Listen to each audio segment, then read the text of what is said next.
I'm not a big fan. I'm like, okay, I don't know what to tell you. We gotta go. Yeah. Okay. Mike was gonna start it from over I there. did not. Right. You know what? It's easier for us to.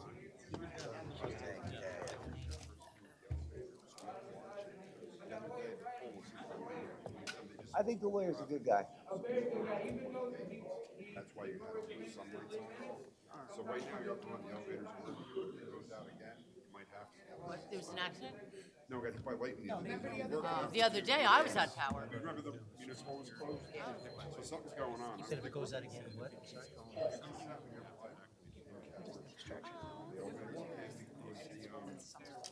The smoke detector.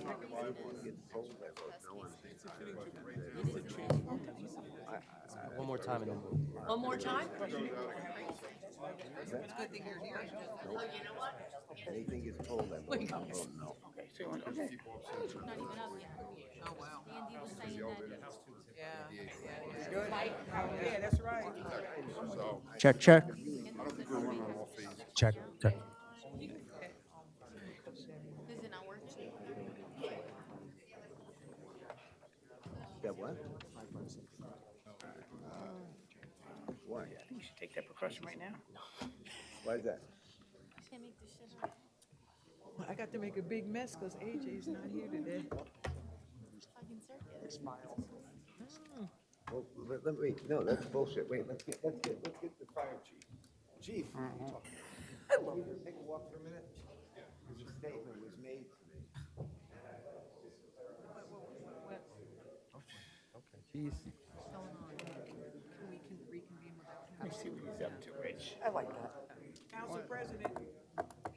Let's see what he's up to. trying to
Here they come. It's up, okay.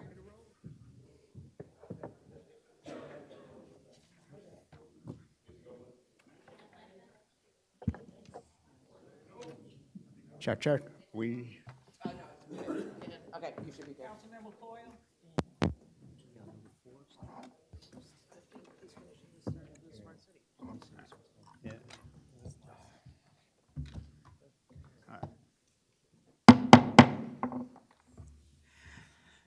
good evening, everyone. At this time, I'd like to get a motion to reconvene. Motion to reconvene? Second. Motion by Council Vice President Harris, second by Councilwoman Ship Freeman. All in favor? Aye. Any opposed? This meeting is now reconvened. I know you're at the tail end, so if you want to just give a conclusion and. Actually, it's funny, I was just talking to my team here, but I think LEDs could have helped in this situation in terms of the power outage, but we'll talk about that later. The end of the discussion was about some of the preliminary work we did with smart water meters, right? Which may be, could be used for a separate session or whatever, but we did some analysis on it, and there was actually quite a bit of information that's out there and things that have been implemented across the United States that potentially can be utilized by Edison in terms of the smart water meter, smart hydrants. So I just wanted to put that out there. And now I just wanted to open it up if anyone on the council has any questions whatsoever. Councilman Bertrand? Yes. This smart city thing, is that the name that you came up with? No, Smart City actually has been around for about a decade in terms of implementations from both domestically as well as internationally.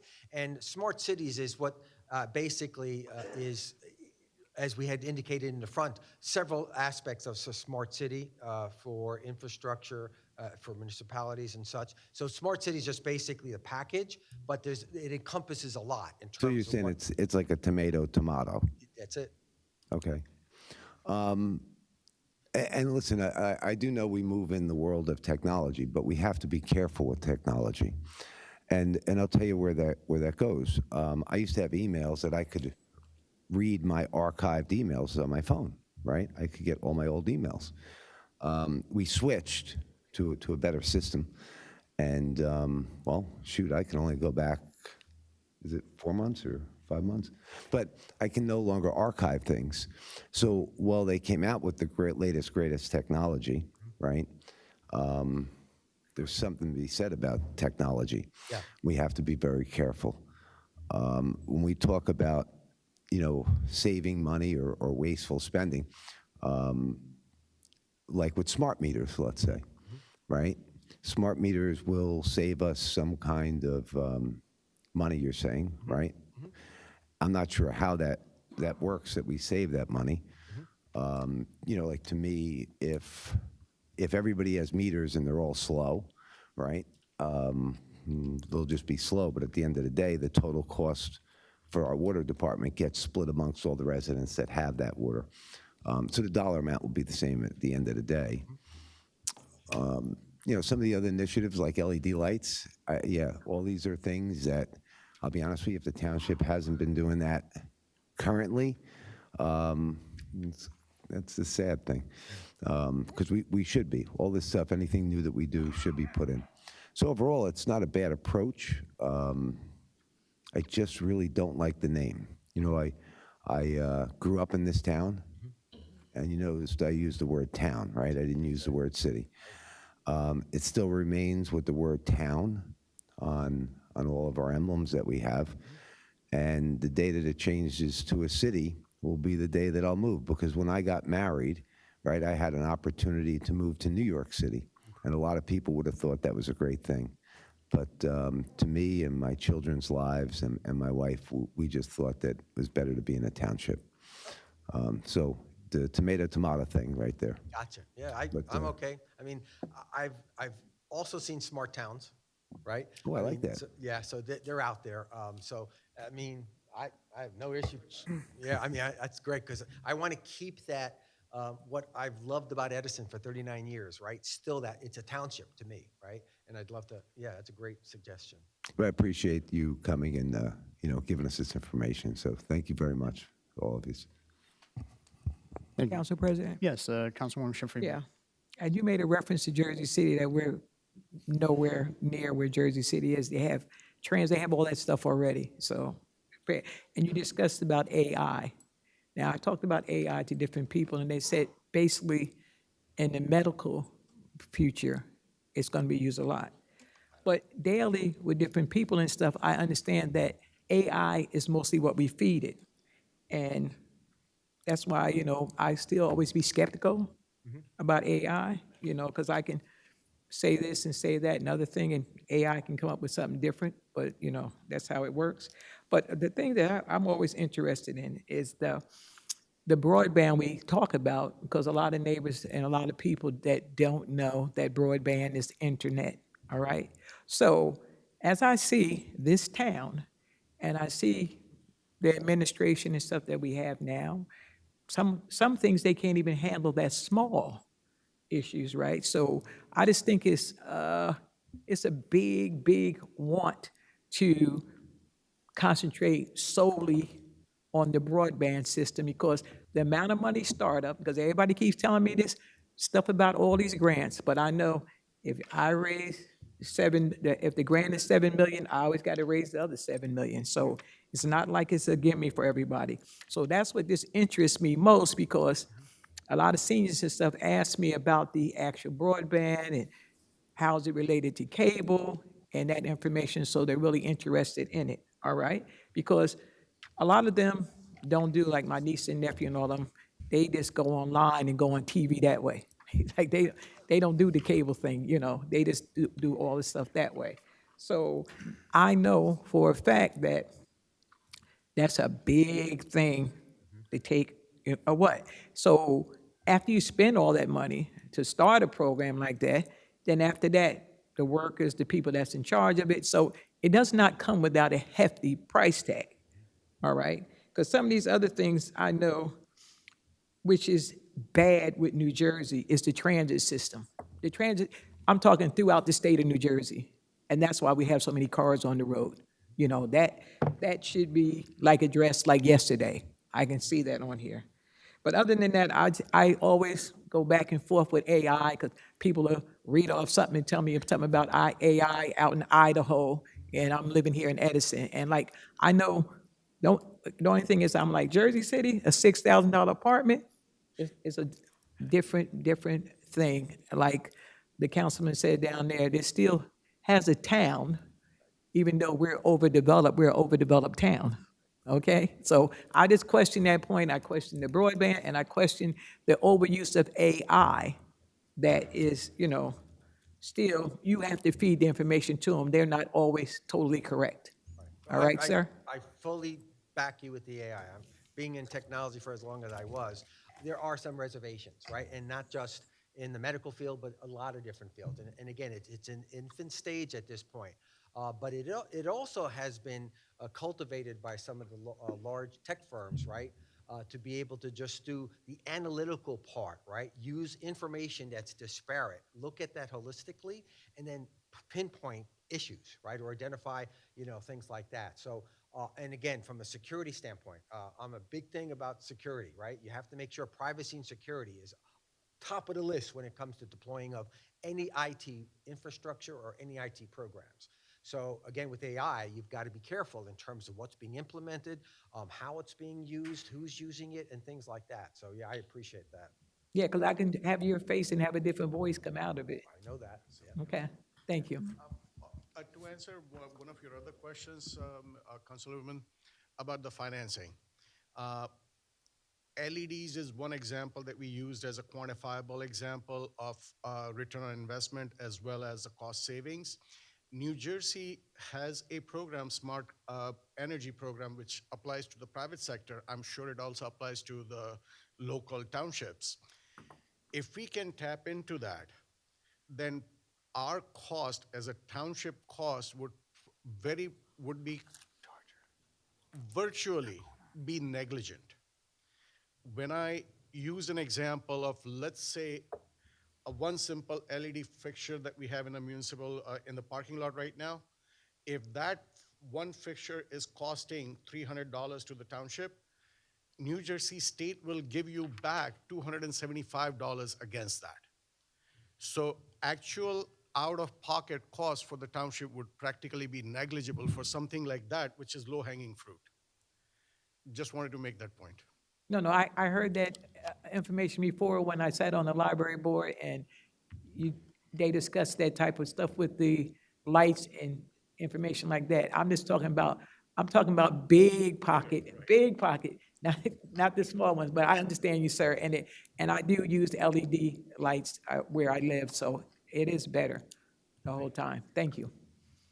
Thank you, President? Councilwoman. Yes, Council Vice Yes, President Harris. just a small question on transportation and mobility. The bullet point of autonomous vehicles that can navigate city streets without human input, are we talking about self-driving? Yes, Cars? autonomous vehicles, as what Tesla's planning to do and deploy, whatever. Basically, robo-taxi, right? In another word for it. And what that, the project that's being worked in New Brunswick, right? The 3.5-mile corridor has deployed sensors and beacons and smart devices. And they are measuring that on a real-time basis and giving that information to Rutgers and the New Jersey DOT to be able to extrapolate out how they could better manage roadways. Now, let's face it, EVs are going to be with gas-powered cars for decades, right? And being able to manage that, right, will allow New Jersey to be on the forefront of being able to have better transportation corridors, right, throughout the city, because that is an issue that New Jersey's trying to grapple with today. Yep. Okay, all right, thank you. Any other comments? Councilman Patel. Very nice presentation, and you guys know that I'm in favor of everything that you guys discussed. What I personally believe a smart city should do is decrease inconveniences.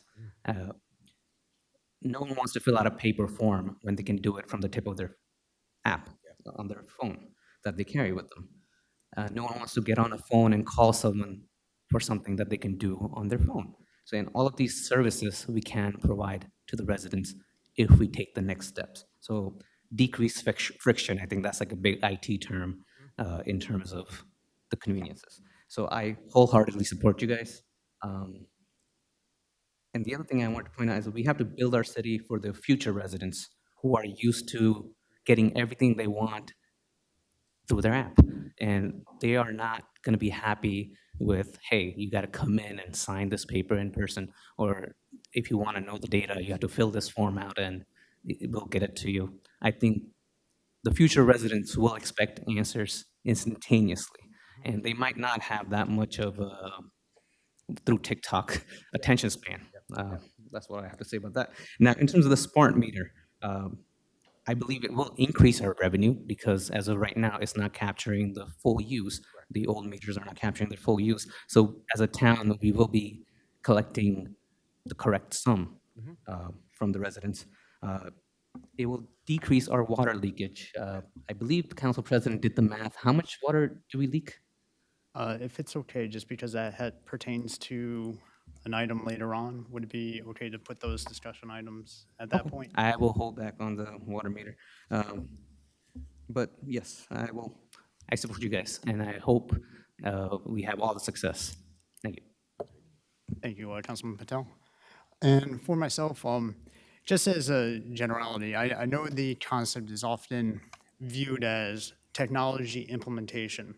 The premise, though, in regards to smart city, smart technology, however you want to phrase it, is the interconnectivity between different entities. Within a municipality, it would be within the different departments.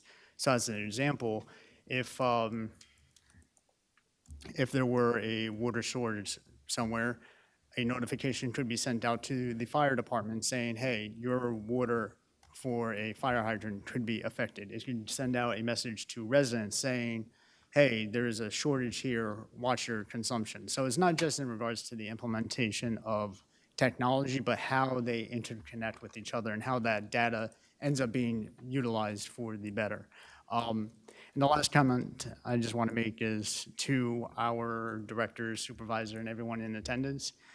This group is extremely focused on trying to help the township. They have an immense amount of knowledge and experience and history.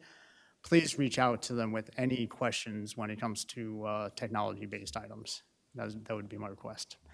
Thank you, Nick, and thank you, everyone, part of the Smart City Advisory Committee. Great, and thank you to the council. Appreciate it. Thank you.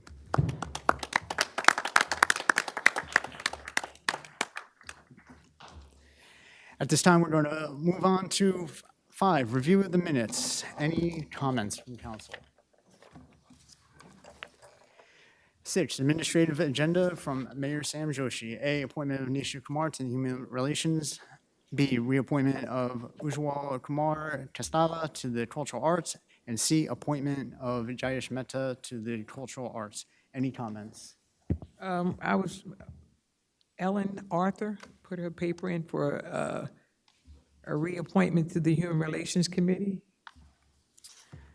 I will make a note to, Can you please make a note to the mayor behind Ellen Arthur? thank you.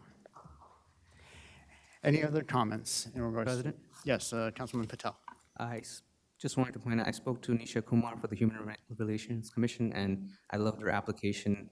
And one of the things that she talked about was the human-first attitude and how we should work together to carry that forward. And I'm proud to appoint her. Thank you, sir. Any other comments? Yeah, Yes, I'm Councilwoman also Shafrir. happy to appoint her because I've sat in many meetings with her without her even being on the actual board, so you know she wants to be there. Thank you. Any other comments? Moving on, 7, reports from all council committees. I'll start from my right, Councilman Brusher.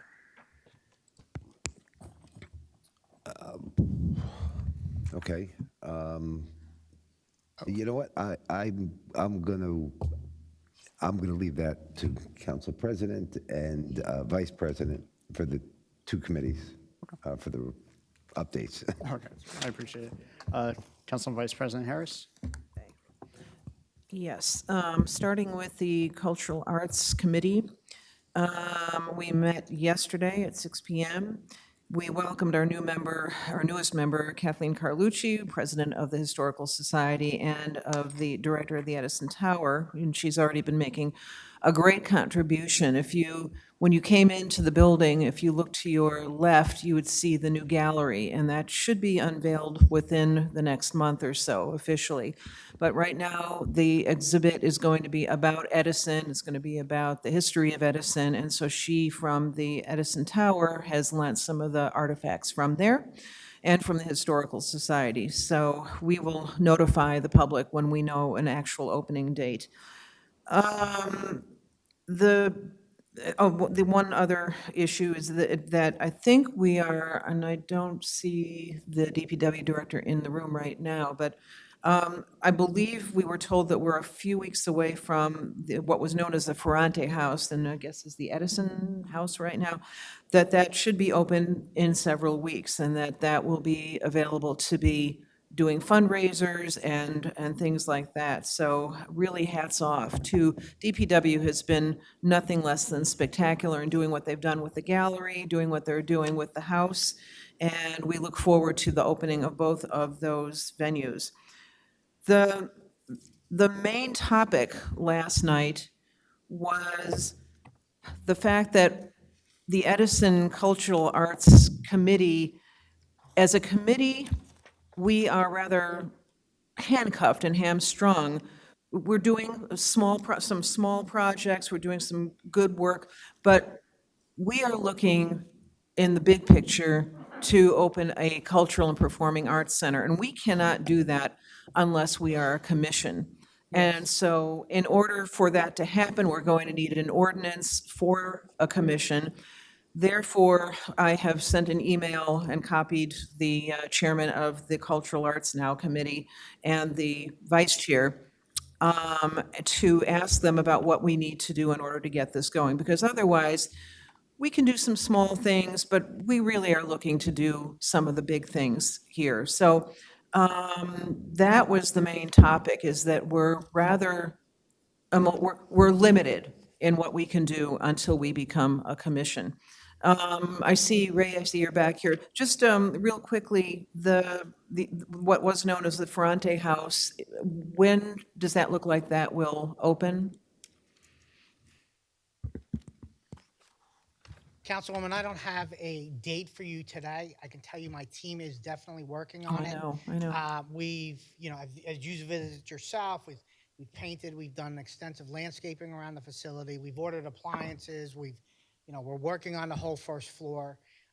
We've got a lot of projects going on, so. Oh, I know. It's on the list. It's one of many. You know, anytime we have a bad weather day, I send my team up there to work on it. I'm hopeful we should be squared away certainly by the end of the year for you to be able to utilize for whatever you so Okay, choose. so we're looking more towards end of the year, not, because I think we were told in our meeting last night that it might be just a few weeks away, but it sounds like we're looking a couple of months away, realistically. It just depends upon what projects we have coming up. Okay. I know there's, you know, this room as an example, we have a back on a deadline for, get the flooring and finish the remodel. We're just finishing up Mini BVO, which I highly encourage all of you to go up there and take a look at it. Extensive work has been up there or been done up there. There's a variety of different projects going on. So again, we're trying to accomplish a lot in a little amount of time. Yeah. I promise you, we will continue to plug on. Oh, I know you will. I appreciate that update, and you were out of the room, but on behalf of the Cultural Arts Committee, we thank you for all the hard work that your department has done, both with the house and downstairs in the gallery. Really a great, great job. So thank you so much for that. All right. Okay. Moving on to the library board, also last night, that was at 7 PM. There was a motion made this was after the mayor we moved public comments up to the beginning. There was some discussion about the shared services contract between the library board and the municipality. And there had been a motion made to end the contract with Dominic Brady Esquire based on what was seen, this was by one of the members, the board members, based on lack of progress with the MOU of shared services. It was voted down. Other news is that September is National Library Card Sign-Up Month. The library is open on Sundays again after a summer recess from Sundays. Hispanic Heritage Month is upcoming from September 15th to October 15th. And then National Band Book Week it will be the first week of October. The next meeting of the library board is October 10th. The next meeting of the Cultural Arts Committee, I believe, is October 3rd. I have that right. That ends my reports. Councilman Brescher, what were you asking in terms of either the council president or I to present? Well, Council President was Amazon, and you were for our public advocate. I was, okay. Okay, all right. So actually, Councilman Brescher and Joel Bassoff and I have a meeting set up, a conference call set up with Lou Raynon to discuss the ordinance that we want to make for the public advocate. We had submitted the ordinance, I believe that was Joel Bassoff who had drafted it, and Lou Raynon had come back with some comments about it, about that what was not right about this or that. We want some clarification, but more to the point, we want guidance from him as to what we can do to make this ordinance ready for prime time. So that meeting will take place tomorrow at noon. Okay, did I miss anything? Okay, good, thank you. Thank you, Council Vice President. Councilman Patel. None, sir. Councilwoman Schiff Freeman. The Human Relations Committee is still having issues. They're not being recognized at different events. They're not being recognized on paper. They're in code, and they don't understand why they're not being recognized. And it goes on and on and on with different things. And with the Vice President talking about the Cultural Arts Committee, about 4 months ago or so, Metuchen sent me their ordinance because they wanted to know why we didn't have an ordinance and we didn't have a code for a Cultural Arts Commission, because you can't get money if it's not the actual commission. You have to send out that way. But I hope we'll do better about the Human Relations Committee, because there's a lot of stuff that goes on, Human Relations Commission, because there's a lot of stuff that goes on and a lot of teaching that needs to be done, and it's unable to be able to teach people what's appropriate and what's inappropriate. So we just ban them and let them just, don't know what they're being banned for, And if the human relations can have meetings with the different people and the different groups, the ethnic groups, and you know how inclusive we are in this town. If they have the ability to do what they're supposed to do under the code, it would make Edison better. Thank you. Thank you, Councilwoman Ship Freeman. As for myself, the Smart City Committee, Advisory Committee had met last week, and you saw the fruits of all the labor from that. The Amazon Noise Committee, myself, Councilman Brescher, and a couple of the residents discussed a couple of options in regards to Amazon, particularly in regards to possible dual shared responsibility in regards to noise enforcement, potential in regards to looking into what the guidelines are in regards to actual vibration as opposed to noise, because that is also a concern within the area. And there was a new resident that was going to be providing some additional backup information on that. I think those were the two main items. I'm sorry, I didn't come with a prepped statement on that one. For the DEER committee, myself and Deputy Chief Dudash did meet with several representatives from the state, got a lot of good information. Next action steps are, they offered to actually come to the township to look at some potential locations to see what may be feasible, what might not be feasible. There's a lot of variables with it, so the next action steps on our end is to set up that meeting, see what they have to say about potential locations, and I know we discussed about bringing everyone back together to pull all that information. That would be the next action steps, and that would be it for me. Any other council committee reports? Seeing none, points of light. Any points of light? Anyone would like to mention? We have our first jazz concert coming up on the 28th. And I'm not sure because I don't know how this works. They have a senior walk in Roosevelt Park on the 20th, which is next Thursday. And they do serve people lunch. And you would have to get connected to it's 60 plus. So you can be a young senior, 60 plus. And and they will also have services around the community for you to get more information while you're at September 20th. What day? It's on a Wednesday. It's on a Wednesday. I thank you. It's on a Wednesday next week. So you have to get in touch with New Brunswick. And I don't know, I just think we only publicize what we want to publicize, stuff that's really important. We don't seem to be able to get the message out. I'm hoping that Smart City or somebody can help us, get messages out to people, because we seem to only find people when we need them for something. We don't find the people and send them to places that would benefit them. That's how I'm looking at it. Thank you. Thank you, Councilwoman Ship Freeman. Any other points of light? For myself, obviously this past Monday was recognition in regards to the events of September 11th. So, thoughts and prayers with everyone that unfortunately passed away, still dealing with ramifications from the unfortunate events from that day. On Friday, September 15th, there's a prisoner of war missing in action recognition day ceremony. This is at 2:00 at the prisoner of war missing in action Boulevard Circle, right in front of Town Hall. Friday, September 15th is also the beginning of Rosh Hashanah. So, sorry to everyone that will be celebrating. And Saturday, September 23rd is the Fall Family Festival.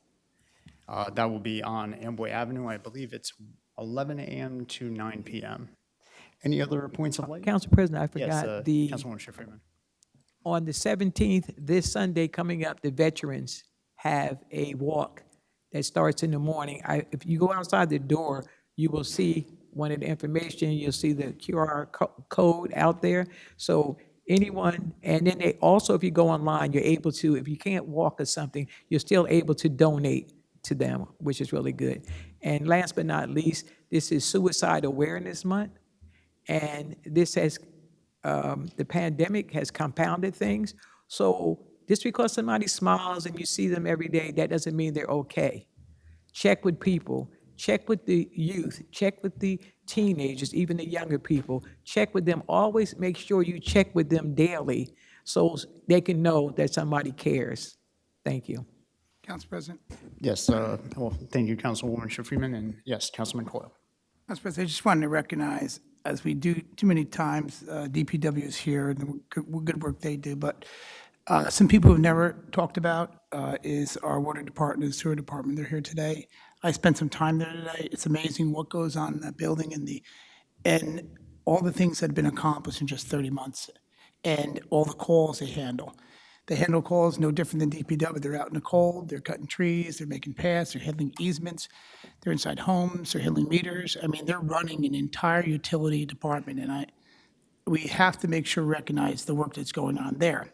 We always thank TPW, but we have an entire utility to thank for something that's most important, which is water and our sewer. So I just wanted to recognize them. And also I want to recognize our crossing guards that are here today who are out in the cold, the rain. I mean, the job basically says, if you read the description, it says there are no days off. It's rain, sleet, or shine, you're out there. And we appreciate keeping our kids and families in safety, and it's an important job to a lot of people here in this room. So thank you, Council President. Thank you, Councilman Coyle. Any last points of light? Seeing none, move on to 9, from the Business Administrator. A, resolution awarding contract to U.S. Gov bid for auctioneer services. Any comments, questions, or concerns? Seeing none. Oh, yes, Councilwoman Schiff Freeman. Resolution awarding the contract to the government bid? Yes, this is under the Business Administrator. Okay, I just wanted to know that we make the money back in which we're paying the people to do that. They charge a fee per transaction that occurs. So say if it's I believe their fee is 4.5%, and we actually had contracted with them last year, but if it's $100, then they would take 4.5%, so $4.50 from that sale. Okay, I'm good with it then, thank you. Thank you. Any other questions, comments? 10, from the Department of Finance. A, reported disbursements through September 6th. B, resolution authorizing redemption of tax sale certificates. C, resolution authorizing refund for tax overpayments. D, resolution authorizing refund caused by successful tax court appeal. And E, resolution accepting bid and awarding a contract for human resources and payroll information database systems. $317,500 initial and $240,000 renewal fees. Any questions, comments, or concerns? Yes, Council Yes, President. Council Vice President Harris. Yes, on E, initially, I was very skeptical about this because I was under the impression we might be switching in midstream and that we were doing so because the current human resources person was not able to navigate well with the Unicorn, I think is the name of the current, that's the current payroll firm.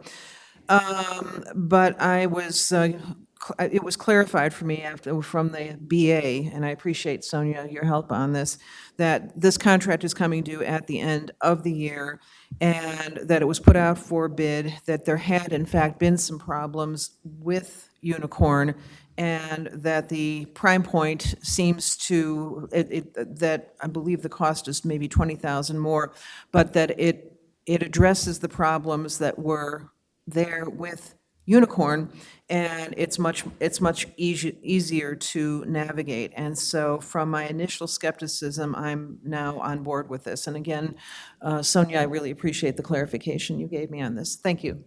Thank you, Council Vice President Harris. Council President? Oh, you- Councilwoman first. Schiff Freeman? Yeah, That's- I agree with Council Vice President Margot on that one. Once I got a better explanation of it, of how it really went, then I was okay with it because I talked to other different neighborhoods, and they do that from time to time. But my question is on number number F. Is that a once grant, or how often do we receive the stormwater assistant grant? Yeah, it's something that we get periodically. Our grants consultant applied for this grant, and we were just awarded the 15,000. Okay, but I mean, like 15,000. I'll tell you about the floods later on throughout this town, but 15,000, I was hoping we could get that quarterly, All right, thank you. And I do apologize. I realized I forgot to mention F, so thank you for adding that. Councilman Brescher. Yes, I just wanted to go through, as long as we're talking about technology here, and history, because they kind of go hand in hand. And I'm going to say a few years ago, but it was probably going to be 10 years ago. It could be 12. Edison had a payroll system. And then when our councilman Bob Deal was on the council, they decided to change that to ADP. Now, I'm sure a lot of people here have heard of ADP, probably one of the leaders in payroll systems. And the township switched to the ADP for about $500,000, and the township used that, I think, for about 4 years or 5 years. But they said that it was lacking technologically in some of the things it could do. So what the township did then, when Councilman Bob Deal was here, and Councilman Sam Joshi, who is now our mayor, was they implemented a unicorn system. And the unicorn system was supposed to be a custom system that was specifically designed to handle everything that you would possibly need. That's what everybody was told, and this is what everybody came to believe.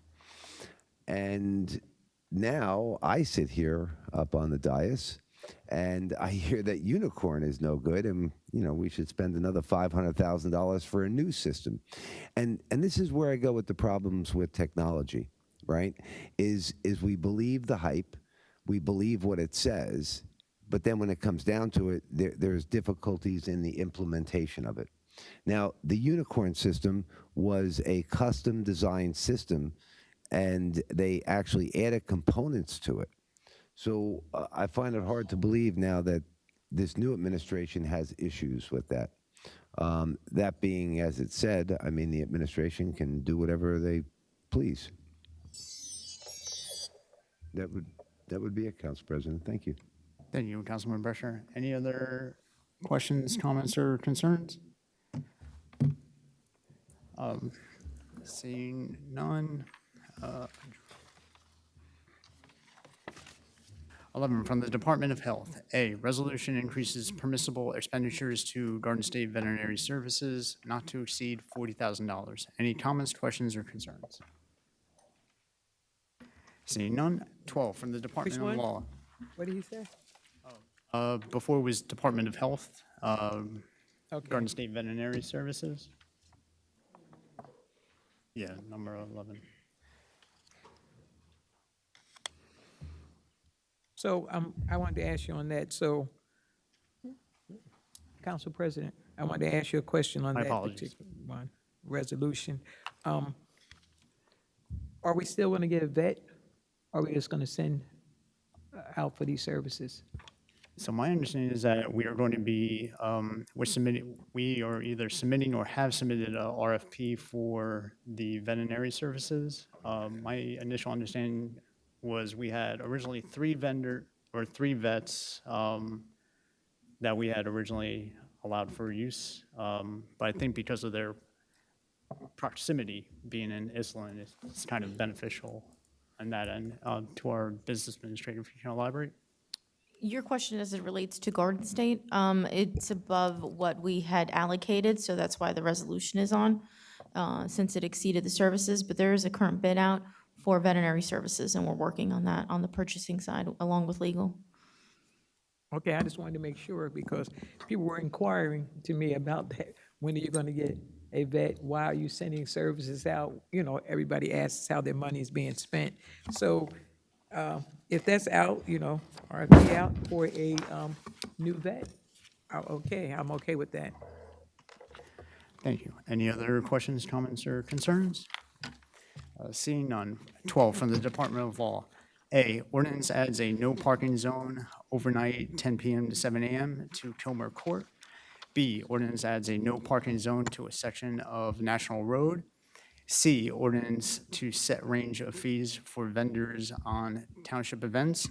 And at the last meeting, we had tabled ordinance, I apologize.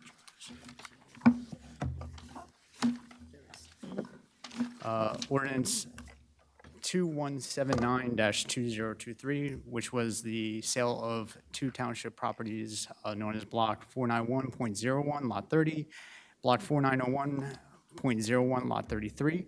I was wondering if I can get a motion to untable the resolution. No, I'm sorry. We'd have to do that. We can add it now to the agenda, but we'll need a motion to table at the voting portion of the meeting.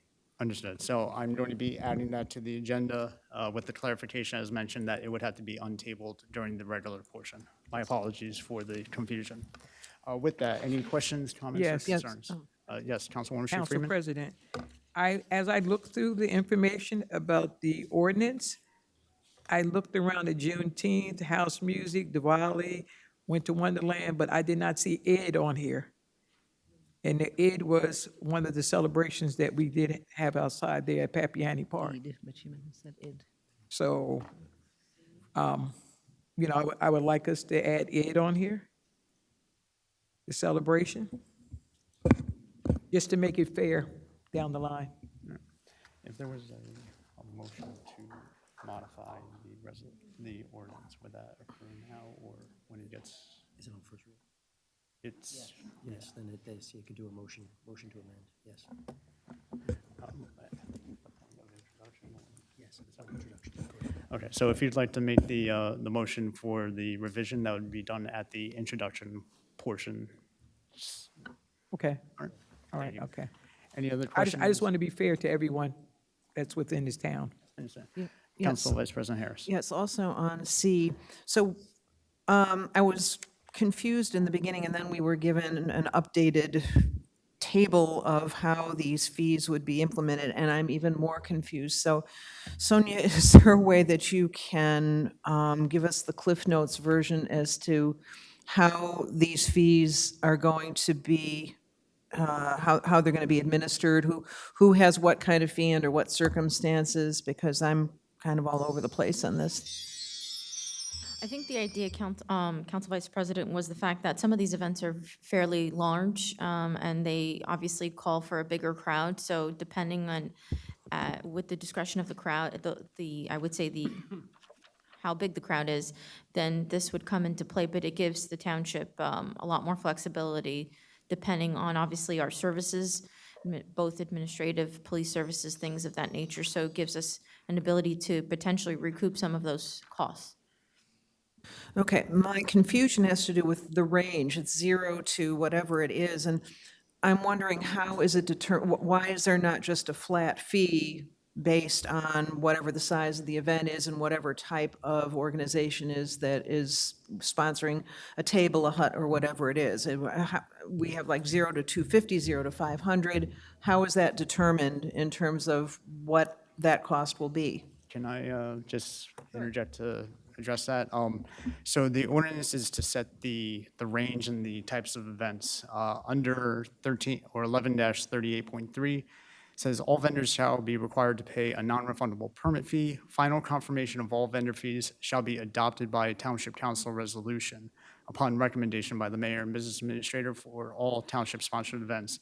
So the specific costs associated with the events would be established by resolution at a future date. This is just establishing the baseline for that to occur. Thank you. Just to add to the Council President, we still have to go back to the council to get the approval for any fees that we set for any event. Thanks. Thank you. Any other questions, comments, or concerns? Seeing none.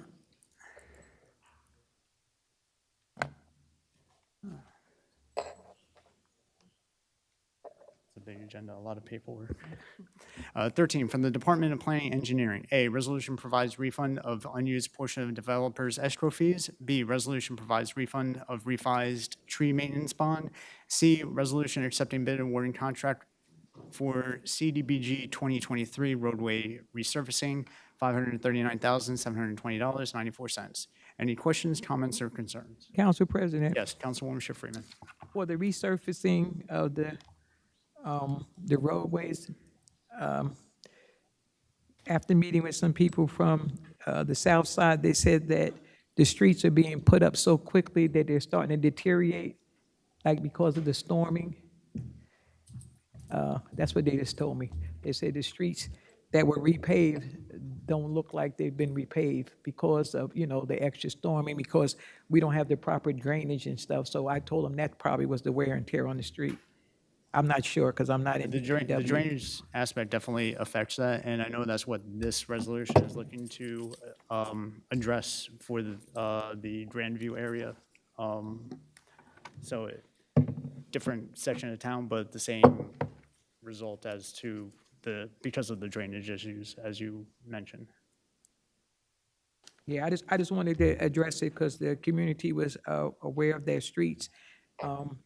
Sometimes when you rush to do stuff too quick, sometimes if you slow down and take your time and do them like, slow way, sometimes it comes out better if it's a big ticket item. Thank you. Thank you. Any other questions, comments, or concerns? Seeing none. 14, from the Department of Public Works. A, resolution releasing street opening escrows. B, resolution authorizing contract purchase order for a tract paver, $222,725. C, resolution authorizing contract purchase order for one GMC Sierra 3500, $50,837.43. And D, resolution authorizing contract purchase order for 6 2023 new and unused Chevrolet Express cargo vans, $215,031. Any questions, comments, or concerns? Seeing none. President? Yes, Councilman Coyle. D, to the administration, what are we using the 6 vans for? 3 of them I know are going to the animal shelter. 3 are supposed to be used for buildings and grounds. And if I recall correctly, they are going to be used by, terminology may escape me, but repair technicians. My understanding is that right now we have about 8 technicians, 3 vehicles. So these additional vehicles will allow additional manpower, for lack of better words, to be able to go about. Do we have, I'm just confused that we have, DPW has a lot of vans. Are these for DPW specifically, or are they for? 3 are for Different the animal shelter, and 3 would be for the Council President, building in the grounds. memo attached to the resolution, it's for 3 animal shelter vans that we are in need of, given the capacity, and as well as the 3 for DPW under buildings and grounds. And what's wrong with the vans they have now? My understanding is that this is an addition, not necessarily a replacement, and this would assist with employees being able to get out to whichever jobs that they have to service. But we have vans now. Are we short vans? My understanding is that we have 3, and if I can invite our DPW director maybe to address it more directly.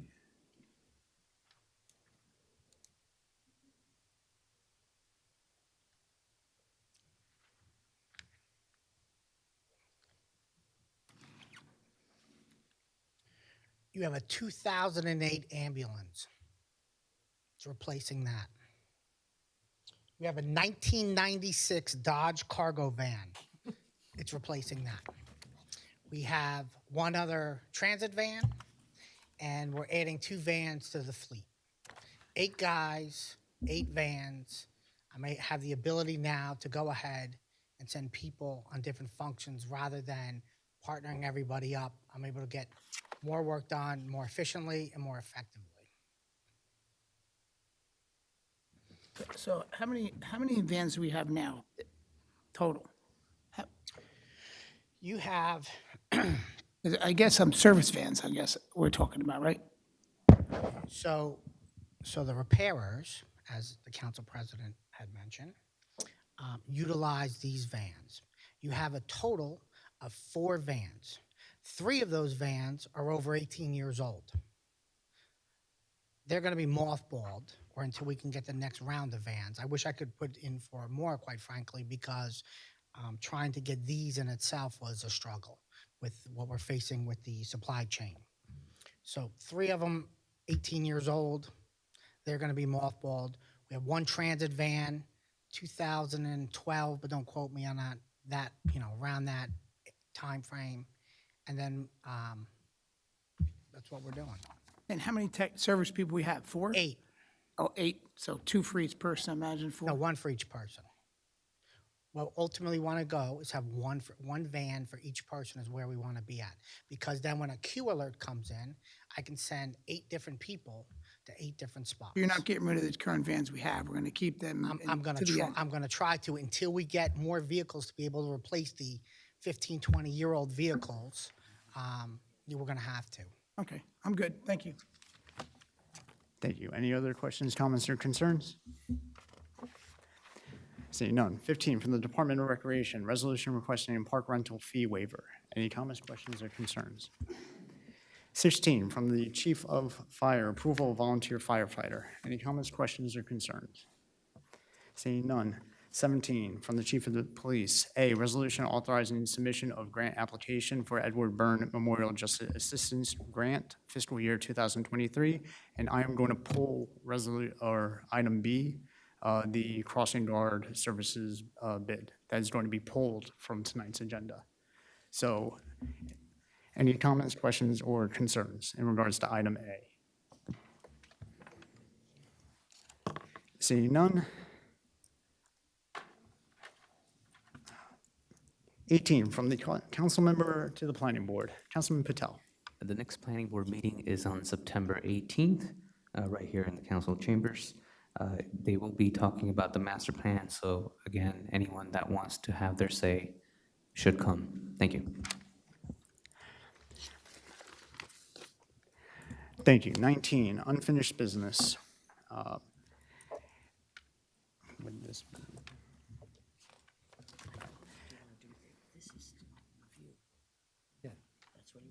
Yeah, but you were not going to vote on it, you're just announcing that. You can announce that. I apologize for some of the confusion. I'm just making sure from a procedural standpoint that go about this accordingly.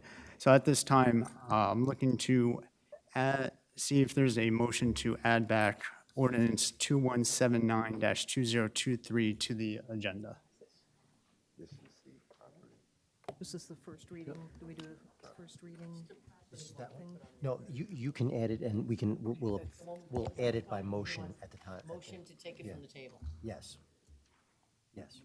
So you just announced it, that it will be on the agenda. Okay. Yes, All that's right. correct. Yeah. So the motion would happen after. I apologize. We don't need the motion now. No motion now, the regular meeting, correct. 19, unfinished business. Ordinances for further consideration, public hearing, and final adoption.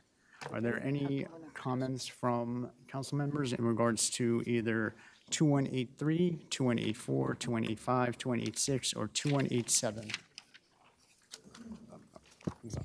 A question to Council President. We're adding this to the agenda.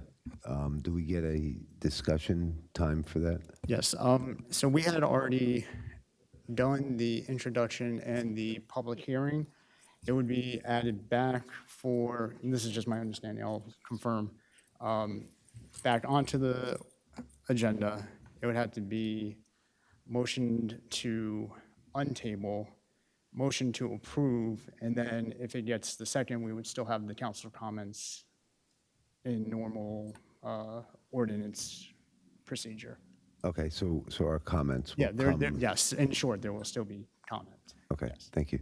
Thank you. So, Council President, we're going to make I'm just trying to avoid this from happening continuously for the people who are waiting.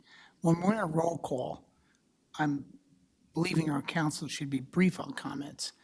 We're looking for a discussion on this before we are in a vote, in a roll call. So we had a habit last week by default that we were making discussions during a roll call. So I'm just, want to make sure we have a chance to talk about that property. Council President, we can do this, there's really two ways to do this, if you want to do it. You can, this is a work session right now. So if the council It's wants fine to to me, discuss whatever- it, discuss this matter that, may come back by motion, you can do it now. Or you can do it on a motion and a second, and the council president can open up for discussion Okay. at the time of the vote. So either way is acceptable. Okay, I just didn't like the habit of us in the roll call commenting for, on this discussion. All right, no problem. Whatever you just said, Council For President. simplicity, since we're offering comments on the other ordinances now, if everyone is okay, we'll just group it together. So if you would like to make any comment on 02179, understanding the process that we still would need to motion to untable, motion to approve if it got to that point. Yeah. Any comments in regards to, I guess I'll go down the list. 2179. Okay. Hey, Council President, I have to apologize to the members of the council. As much as I have done some research on this, with today's agenda, I was very busy with the water and the sewer and the crossing guards this week, and I didn't get a chance to personally visit this property. And, I'm not prepared. Today, I can't support it. Another part of interests me, and I don't have the time to discuss it, but is when it comes to affordable housing, we're pretty much selling a piece of property to a neighbor to successfully build a home. And it's, by us giving them these two pieces makes their property valuable. Had we not given them these two pieces, and again, they're paying for it. I'm not arguing that we're not getting paid. But when I think about affordable housing for those who can't afford to buy a home, I'm just curious if this council will think of that even in the next time we do something, or as we acquire opportunities, why can't they be for those who can't afford a home? And why can't we put them in a position to sell to us so we can have an affordable home there? Because it's an opportunity, and it's in an area where, it's balanced by wealth, and it's just an opportunity for someone, and we're not doing that, and this is our shot. So I just wanted to look at that balance. So today I'm not prepared. It's my apology, but I did a lot of work on this sewer and crossing guards and other things on the agenda. Thank you, Council President. Thank you, sir. Council President. Yes, Councilman Brescher? I echo my council colleagues' thoughts on this. It was tabled, so therefore I didn't see a need because I didn't know that anything like this was going to come up. I did not see it on my agenda, so I did not go out there to go look at it. And then mysteriously it shows up on my desk to be added, which is Council President's prerogative. But I just think this just looks like bad politics when we end up selling our precious land and we only allow certain people to bid on this.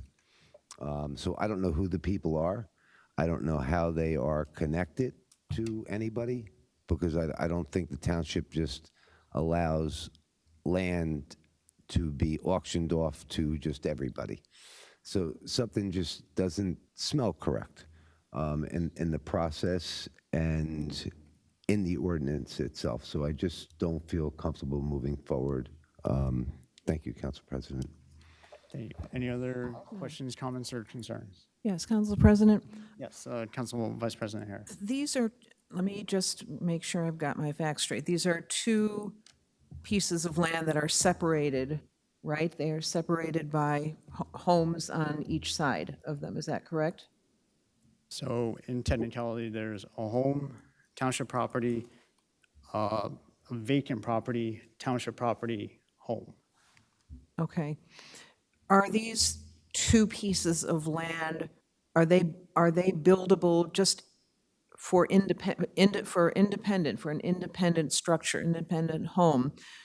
Are they able, is it realistic that something could be, an individual home or structure could be built on there? From each lot independently, they're 25 by 100. The smallest zone that I'm aware of in the RB zone is 75 by 100 as a minimum. So in theory, the 25 by 100 lot wouldn't be able to suffice either or, you know. So what use, otherwise, what use would that land have? Honestly, I'm not even sure. I had reached out to our open space committee to see if there were any plans for those particular lots. Nothing was mentioned about, you know, it's not able to be a pocket park. I don't see it, for instance, with Monday Avenue, being able to possibly be like a connector from a pathway standpoint. I didn't see any of those as potential opportunities. Sonia, can you clarify that at all? Is there any other use of these two pieces of land that could be useful other than the properties that are contiguous to them buying it to add on to? No, currently, from what I understand, I mean, we're talking about a heavy amount of brush that's there. They can't necessarily be used as pocket parks, but I'll rely on legal because in terms of the actual use of it and what it may or may not, and the actual process of the then neighbors or it going out to bid. So I'll rely on that because I think there was some confusion with that process. Council President, can we table this, and as many of the council members said, that there was other topic of discussion? I'm considering we're still in work Yeah, session. If I could just say, just for clarity purposes, there is nothing currently on the agenda. It's merely a discussion item until a motion would come at later in the meeting. There isn't currently, obviously, there is no motion. In consideration, take it off. Okay. Council President. Sorry for any confusion, Fine, not the intent. Ordinance 2183 in regards to the capital improvements. Any comments, questions, concerns that should be addressed? Okay, well, if no one else has any comments, I'll tell you some of the concerns that I had with it. One, I guess, you know, the township did a study on broadband, and it was supposed to be, you know, what people are looking for, and they put out a survey, and I don't know that we've seen that. But yet we're moving ahead with broadband in this ordinance. Also in this ordinance, these bonds would be for what period of time? Range anywhere from 5 years to 20 years. So this bond would be 5 years or 20 years, or what would it be? For the technology study, that would be 10 years. What about the automobiles? Automobiles generally are 5 years, unless they're ultra-heavy construction equipment, which could be up to 10 years. Okay. That's something I believe that we should be buying in our typical budget, right? We shouldn't be bonding it to purchase vehicles. I understand if we were going to purchase a fire truck, right? Fire trucks are like $1.5 million. I get it. But other than that, I just... And then I also don't, I know this is a capital thing, but again, you know, like I said, we've been working on this Polanski Park. Our commissioners, Commissioner Rios, that said he was going to help Edison with our Polanski Park, who was named after the astronaut that graduated from J.P. Stevens.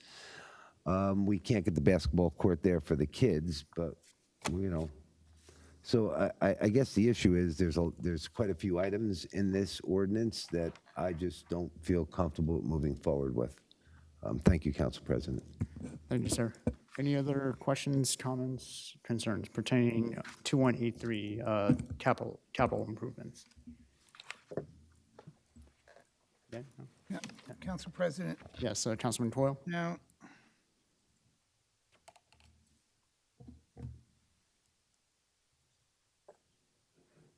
okay, now have, any part of these capital improvements are part of the sewer, or this is just the general capital improvements?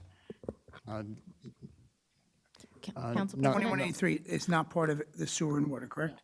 Okay, These are general capital improvements that were also taken into consideration when the budget was adopted.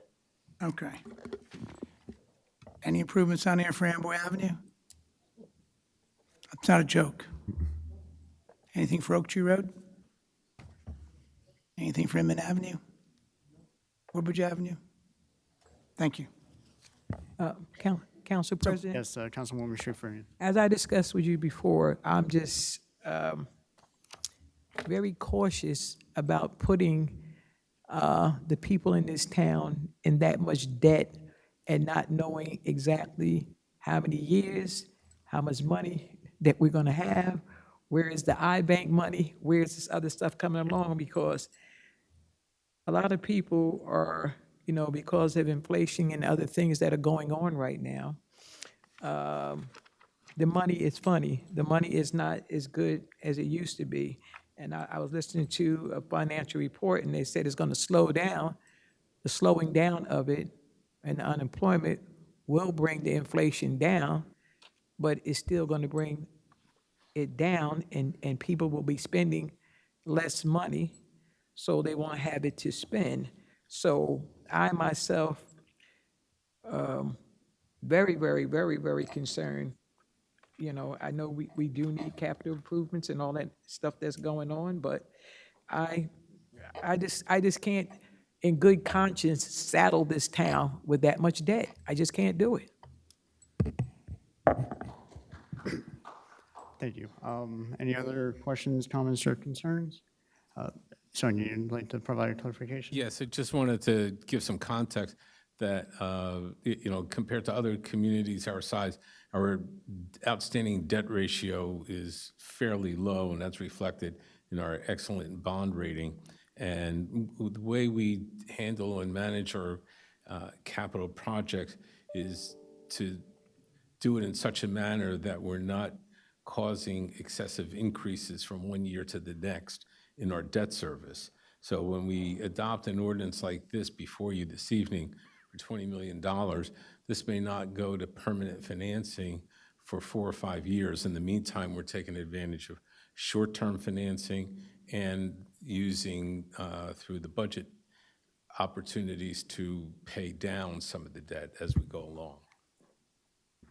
Council President? Yes, Councilman Coyle? For those who are listening who may not have the details of this, close to $20 million, could one of the administrators walk us through the details of what's in this bond and what it'll do for the Edison residents? Yes, Councilman. So in this ordinance, we're appropriating funds for various police equipment, including vehicles, surveillance towers, drones, $1 million for an emergency management command vehicle, including various equipment and technology, $1.5 million for various public works equipment, including trucks, vans, trailers, and other mobile equipment, $1 million for various building improvements, including alarm systems, HVAC improvements, and generators, $250,000 for small park improvements, $4.5 million for construction of a new roads department garage, $100,000 for installation of lighting and sound systems in Papiani Park, $1 million toward the development of a business and implementation plan for community broadband. And this, just to mention, the state of New Jersey appropriated $2 million in the fiscal year 2024 budget in support of this project. $500,000 for various pieces of technology, including security cameras in various municipal buildings and parks. $300,000 for purchase of network infrastructure, including telecommunication systems. $1 million for various drainage and stormwater projects in the township. $6 million toward our annual paving and road resurfacing program. $200,000 toward purchase of vehicles for the animal shelter. $200,000 for purchase of various furniture, fixtures, and equipment for the newly renovated Toth Center. $1 million towards code enforcement for our condemn and redevelopment program. And additional funds toward cost for professional fees in support of these various projects.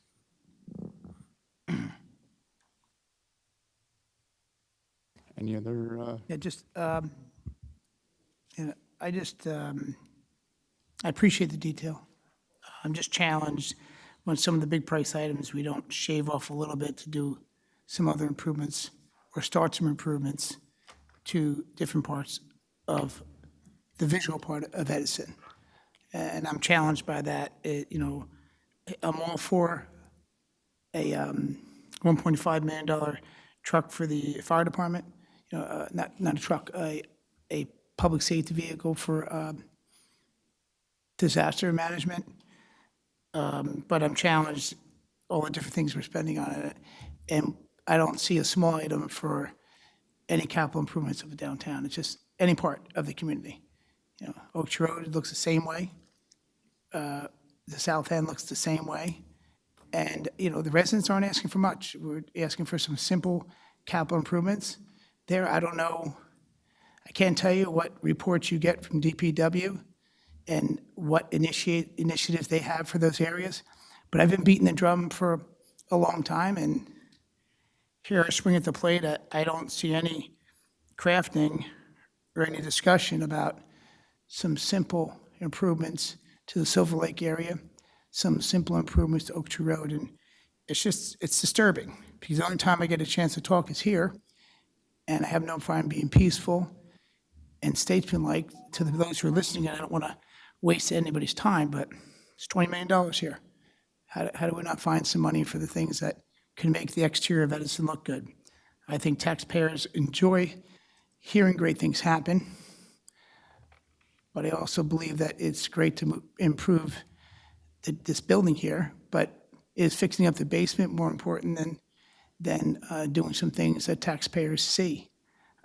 Everybody still cares about the roads being paved, they care about snow plowing, they care about streets being swept, and the garbage being picked up. They're still one of the top five complaints. And I think visually, I'm hoping we'll get to that point in this next bond to craft it, because I won't support the next bond unless I see some things being done to those areas. So if it's a DPW director that has that initiative to consider exterior landscaping or capital improvements being done to areas, I'd like to see that initiation. Because what I'm seeing is we're fixing up the building. It's great, it's wonderful stuff, but I just don't know how much the residents of Edison value that. More trucks, more trucks, more trucks. I mean, that department has spent more money than anyone has ever spent. I think and last, I'll just say the water company started from ground zero. And in 30 months, they're working just as hard as they are. And they had a huge head start. At least they started with something. So I'm challenged, and that's all I have. Thank you. Council President? thank you, Councilman Coyle. Yes, Councilwoman Shipp Freeman. I think that some of the residents from the town think that some areas of waste that I'll talk about later on, that they think is wasteful, that we're spending, that we can cut down on this amount if we get rid of some of the wasteful spending, because I see too much wasteful spending going on in this town now. I'll just say one thing right now, I'll say the rest later on. The amount of money we spend on media, and I still don't even get the information. So that's just one. I'll get back to it later, but we spend too much money on frivolous stuff is what I'm saying. And that's what the problem is with us moving forward on things. We need to slim down the course on some of the ridiculous stuff we spend money on. Thank you. Thank you, Councilwoman. And Council President, by all Yes, means, Councilman Coyle. I'd be supporting the emergency management vehicle before more trucks for DPW. We've survived for a while. I get this part. I just don't know where we just don't shave a little bit off to get back. And I don't know where they make those decisions to initiate. That's all. Just why not other improvements to some of the part of the town? Why is it always just more, more, more? And I don't see anything. The complaints I get, people don't see the things that are the part. And if we're getting 10 trucks, fine. Maybe we just get 9. I mean, these trucks are going for $75,000, $100,000 a piece. we're not asking for much for the residents at the Silver Lake area or the Oak Tree Road area. We're not asking for much. And I'm getting tired and frustrated of beating this drum. Thank you. Thank you. Any other questions, comments, concerns? Council President? Yes, Councilman Patel. Ken, what rate are we getting on this bond? We're not borrowing the money yet for these. We probably won't borrow any money against this until sometime next year. We are in the process of issuing some notes that will probably sell at 3.5% for a one-year note. Okay. And I don't agree with a lot of my council members saying that a lot of this are frivolous purchases. I think having 18, 20-year-old vans, that's not making our DPW as efficient as possible, especially if they had what I believe is 8 inspectors and we only have 3 vans. So I believe we do need to. I didn't say these purchases were frivolous. I said we I'm sorry, I don't want to have a side conversation, but maybe not all of it is frivolous, but I do think a lot of these are important that we do initiate. Broadband is a big concern for every resident, and they have all stated that, they want to have competition, and this is the start of that competition. Security cameras, surveillance systems, I think this is all will make our police department more efficient in catching the bad guys when they do bad things, and I think that is also needed. I personally don't, if I were to buy a car or a big expensive item, I would get a loan against it. I would not put all of the money up front. I don't think that's a good financial decision. And I believe we need these things. We do have some park improvements there. I wish there were more park improvements. I wish there were more visual appeals, but a lot of these things are needed to make our departments more efficient, and I will be supporting this. Thank you. Council President? Council President? Hold on, Councilman Brescher. Yes. I'd like the public just to understand that if a council person votes no on a ordinance here, it doesn't necessarily mean that that council person does not believe in the entire ordinance. So there are certain things in here that I do believe in, but that doesn't mean that you garner my vote for the entire 20 million. A good administration, right, that wants to work with the body and the council would typically call your council people in, or at least that's what the last administration did, and they would review what the items are that you felt were good and what items you could support and move forward with. And then they break that up so that they know that they can get these bonds passed. Unfortunately, this administration doesn't do that. What they do is they just put together what they want, which is fine, that's their prerogative.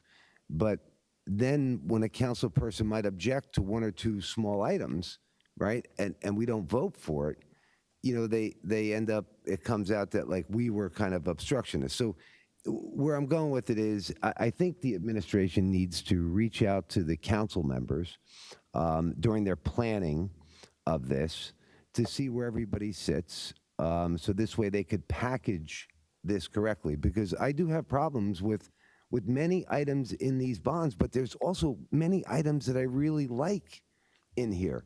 And I just don't want to feel like I'm forced to vote for something when I don't agree with it. So I agree with my council colleague that there are some good items in here, but that doesn't necessarily mean that we would vote for the entire ordinance. So thank you very much, Council President. Thank you, sir.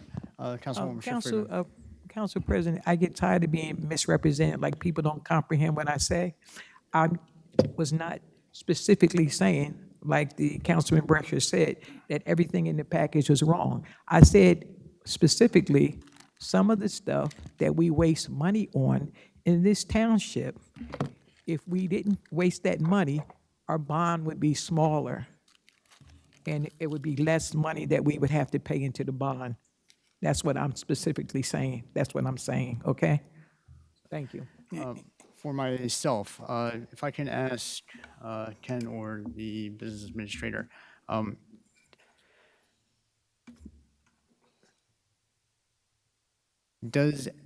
just because a bond ordinance passes does not mean that tomorrow, these expenditures are going to be made, correct? Correct. Is it possible that at some point, these expenditures may never happen at all? I'm not saying it's a probability, but is that possible?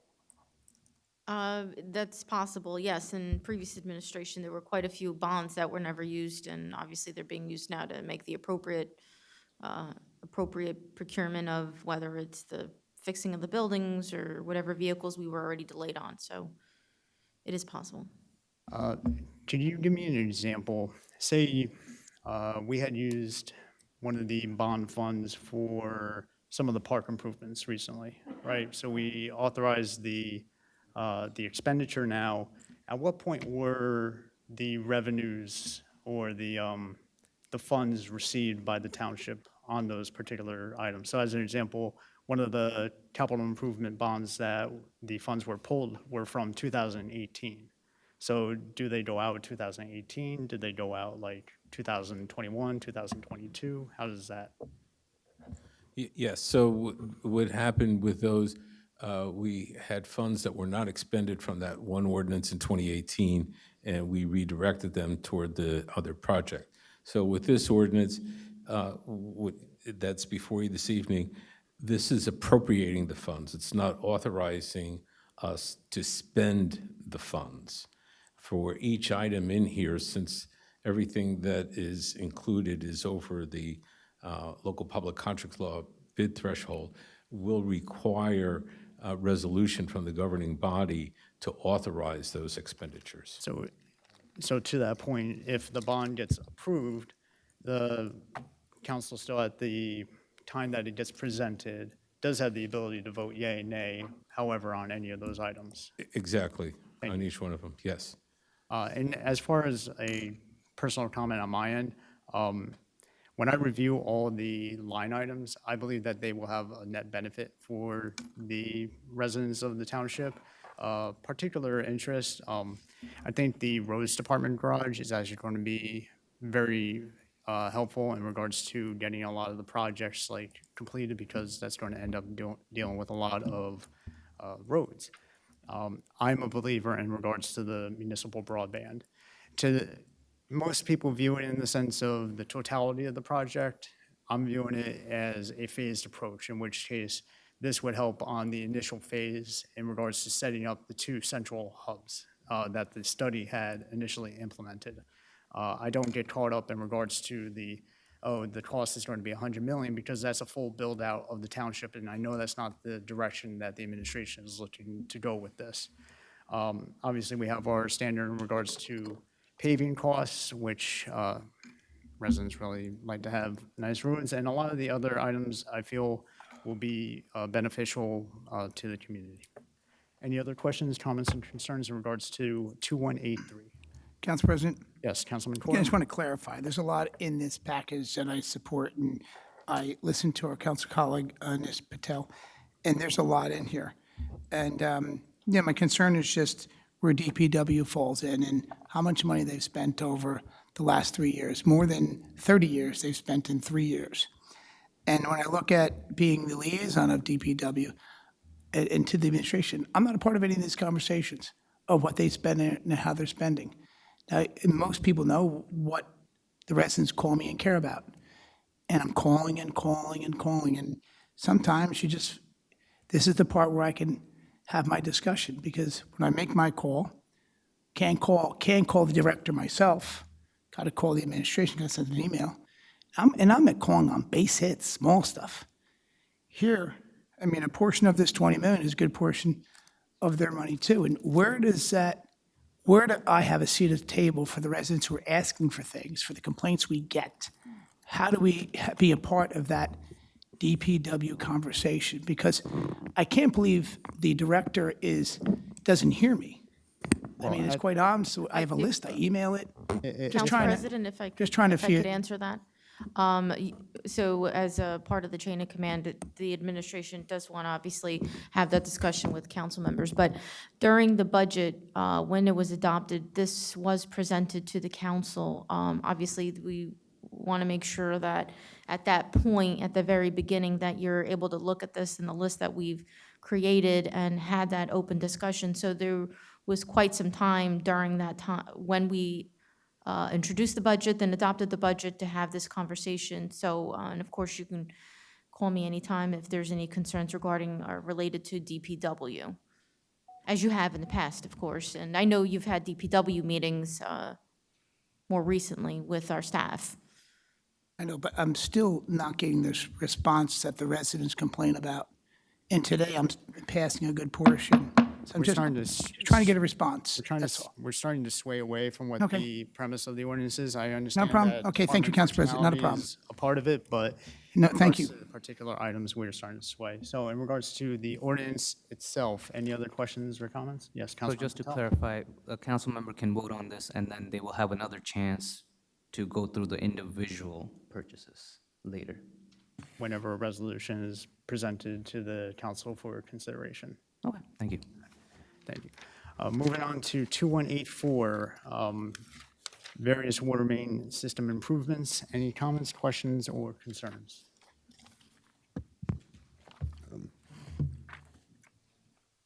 Council President? Yes, Councilman Brusher. Right, on the sewer and water items, I know we're talking about just the one, but I just wanted to group them together and just explain to the public that the amount of time and effort that Council President spent with me and put stuff together was remarkable. My council colleague, Councilman Coyle, and our water department. You know, we may disagree philosophically on how some of this should be implemented. So I do have some issues with some of this stuff going, you know, and that goes back to that whole planning thing where I was talking about, where I think having, you know, meetings with the administration, they would know where I stand on this. And they could have just modified things a little bit, which make it a really easy fit, and it would have been like a yes on everything, you know, instead of a yes maybe here and a no there type of thing. But I'd like to thank the effort, Councilman or Council President. I can't comment on you as a councilman, but as an admin, you are awesome. I was very impressed, so thank you very much, sir. Thank you. Any other questions, comments? Yes, Councilman Patel? I do also have to applaud you. That document was amazing, and thank you for putting all the effort in. While I appreciate the kind words, that strays away from the ordinance, so if we can just maintain in regards to the ordinance. Any other questions, comments, or concerns pertaining to 2184? That is the water main system improvements, several water main replacements, and the smart hydrant. Council President? Yes, Councilman Coyle. Could we just, for the public who's listening who may not understand the investment we're making, could we just get a quick brief detail of what 2084 stands for and if that has any relation to the ACO? This particular ordinance does not pertain to the ACO. There are just technically 4 areas, though 2 of them are grouped together for water main, or 2 are water main replacements and 1 is a water main extension. Water main replacements are figured at Plainfield Avenue. The allocated cost is figured at $4.38 million. McGinnis and Poplar, that's figured at $1.28 million, and Runnings Lane, that's the water main extension, that's $1.004 million. The other item involved is the smart hydrants, that's at $1.385 million as part of the breakdown. Is that what you were looking for? Yeah, I just, no, perfect. I am supporting this. I think that we're in a position where we have to start a lot of great work in Edison, in the water utility, and there are so many things in this position to be done. So I'm fully supportive of this. I hope our colleagues agree the same. I'm looking forward to hoping this passes. Thank you, Council President. Thank you. And for myself, on one particular area that I'm happy is included in here is the McGinnis and Poplar mains. Several people may have known that that area has had a lot of trouble with their water quality, and I look forward to hopefully being able to repair that situation for the residents of that street. Any other final comments, questions, concerns pertaining to 2184? See. Council President? Yes, Councilman This Patel. is the one with the smart meter, right? No, that one is 2185. Though smart hydrant technically is a cap on the fire hydrants, related but different. 2186, 2185, pertaining to the pump station rehabilitation and repair. Any comments, question, or concerns? Council President? Yes, Could Councilman you Coyle. walk the members of the public through the detail of this 2185? Briefly.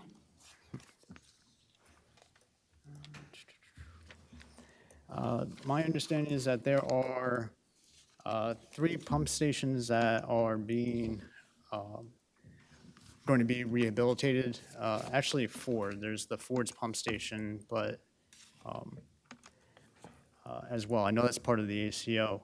Those 3 pump stations are West Side, Wood Avenue, and Evergreen pumping stations. This is part of the ACO, the administrative consent order that the state is, that we've entered into with the state to repair and rehabilitate these stations. And these stations are being required by the state because of previous reports and submissions of failures to the state. Any other questions, comments, or concerns? I believe in the importance of this, and I spent a lot of time at the Water Department today, and is certainly in desperate need, and I do understand that this is forced by the ACO, which is the administrative consent order by the DEP in the state of New Jersey. If we don't do this work, they'll come do it for us. Right now, we have the chance to do the work and craft the pencil of how it's done and in the order of why we want to get it done. If they come in, it's going to be a different contractor, and they're going to do it as they want, and we'll be out of the picture. No different than Suez. It was an opportunity to have us control our water and sewer because we are in full control every day and have a full crew and customer service. But what I was reading in this administrative consent order, it talked about from the date of the signing of this. Do we have the date of this signed? July 24th. Okay, so I think it said 30 days from that. Yeah, that So thing the start initial, so in the initial draft, it had some day differential. As an example, in the draft, it had the Ford pump station engineering drawings. Those were already provided, so that was adjusted in the signed ACO. My understanding is that it's 2 years that it needs to be completed from the signing of from the ACO, so that would be approximately July 24th of 2025. Has to be completed. Yes, to my understanding. But I also thought we need to initiate some things within a certain time period. Am I incorrect? That's within the gravity force, the mains, the sewer mains. That's a different timeline compared to this. Okay. I guess what I'm getting at is, I think we're at a part, and if I'm wrong, correct me, a timeline that we have to get it done now. And that's where I'm hoping to get the support of our council colleagues. And we've done a lot of work to convince one another to show the importance of this being done. I mean, these force mains are some of them are ridiculous. I can't be specific on these exactly, but one or some of these are completely dangerous for the employees of the public. I mean, literally to check, it's a climb down.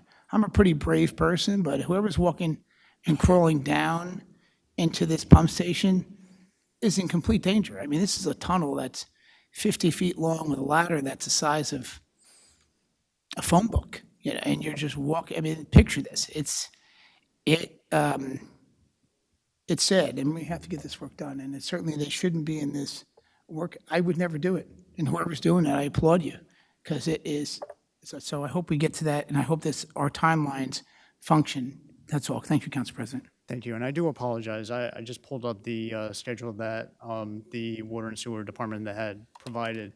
The permit approvals have to be received by October 21st of 2024, and then from that approval, the 2-year time period starts. So the completion of the rehabilitation, according to the schedule, should be by October 21st of 2026.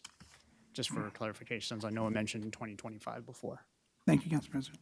Thank you. Any other questions, comments, or concerns? Council President? Yes, Councilman Patel. So this one's the one with the ACO. I just want to say that we have an obligation to fulfill this, and if we don't do it, the state will take over and do it anyways. So this is one of the cheapest way to get this accomplished, and we can do it with our, we can essentially take care of it rather than letting the state do it. So, and if we don't start this as soon as possible, we are going to be penalized, right? There is, I believe the proper terminology would be, we would be open to exposure for fines, substantial fines, actually, in accordance. So I hope we can all agree and move this forward. Thank you. Council President? Yes, Councilman Brescher? My council colleagues did point out that this was like a decree by the state that we have to do this. I would like to just point out that our mayor has been in office, we're coming up on the second year, on 2 years. And his poor planning on his part does not necessitate an emergency on mine. That was a quote, and I used to hear that in the construction industry all the time. Unfortunately, here, this is an emergency on my part, because if not, and we don't meet these dates, Edison will be fined. So I thank the state for doing their job and, pushing our administration to kind of, get their act together and move forward. So it was a good thing. Thank you, Council President. Thank you.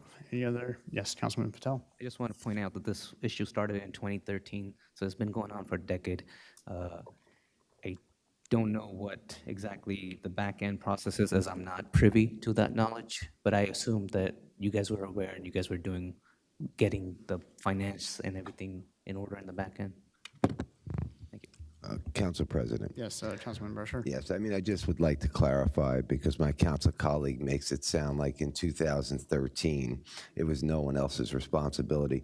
But our mayor has been in office as mayor for 2 years. He had 4 years on the council prior to that. Our mayor had his ability over 6 years to address these problems. And that's where I was going with it. So when you want to see it started in 2013, right, maybe that wasn't his fault. But he has been an elected official for 6 years. So yes, he's part of the problem, and I'm glad that the state is forcing him to do this. Thank you. Thank you.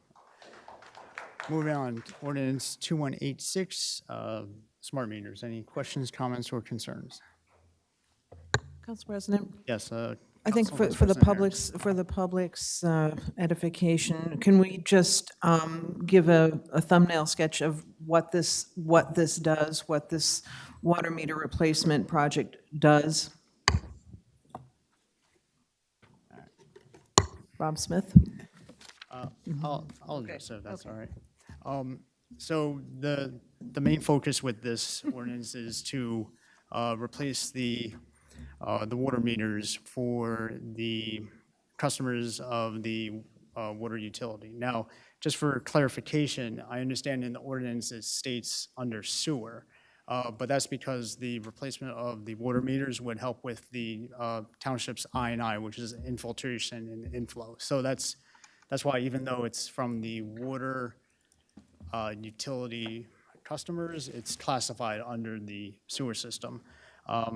This would be in place to remove the existing meters, install a new meter in that place. Simultaneously, my understanding is that we're also going to be performing scratch testing.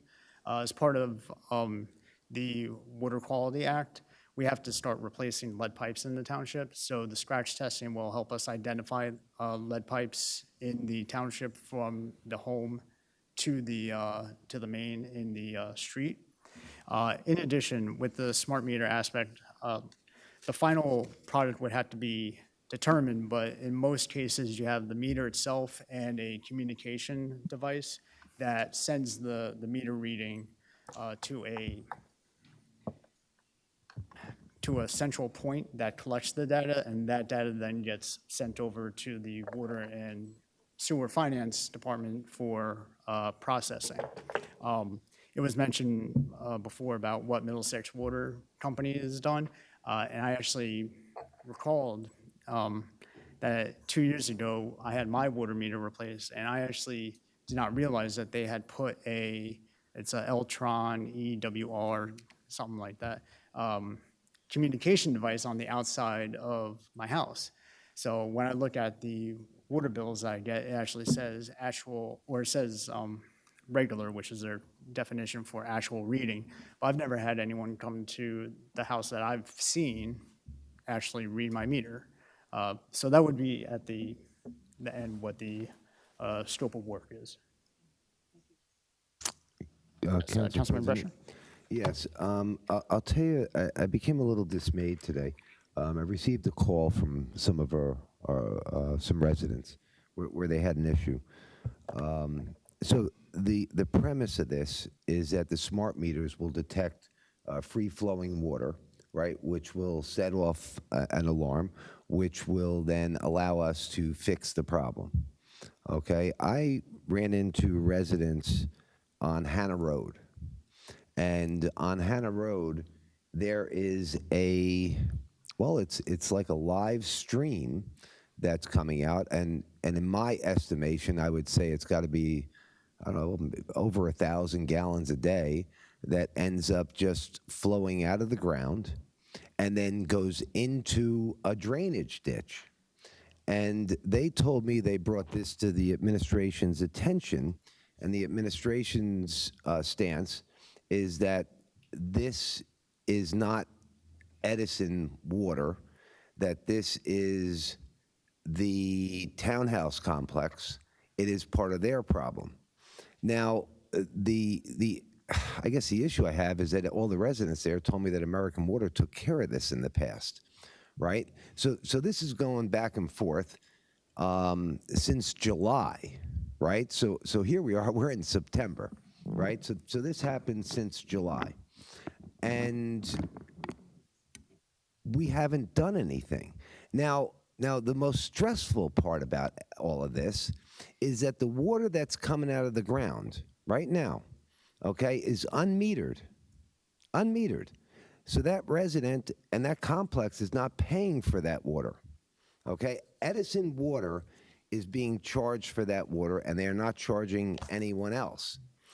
So at the end of the day, this water goes into our drainage system, and even the residents on the north side of Edison now will have to pay for this sewerage water because we get billed by the water treatment.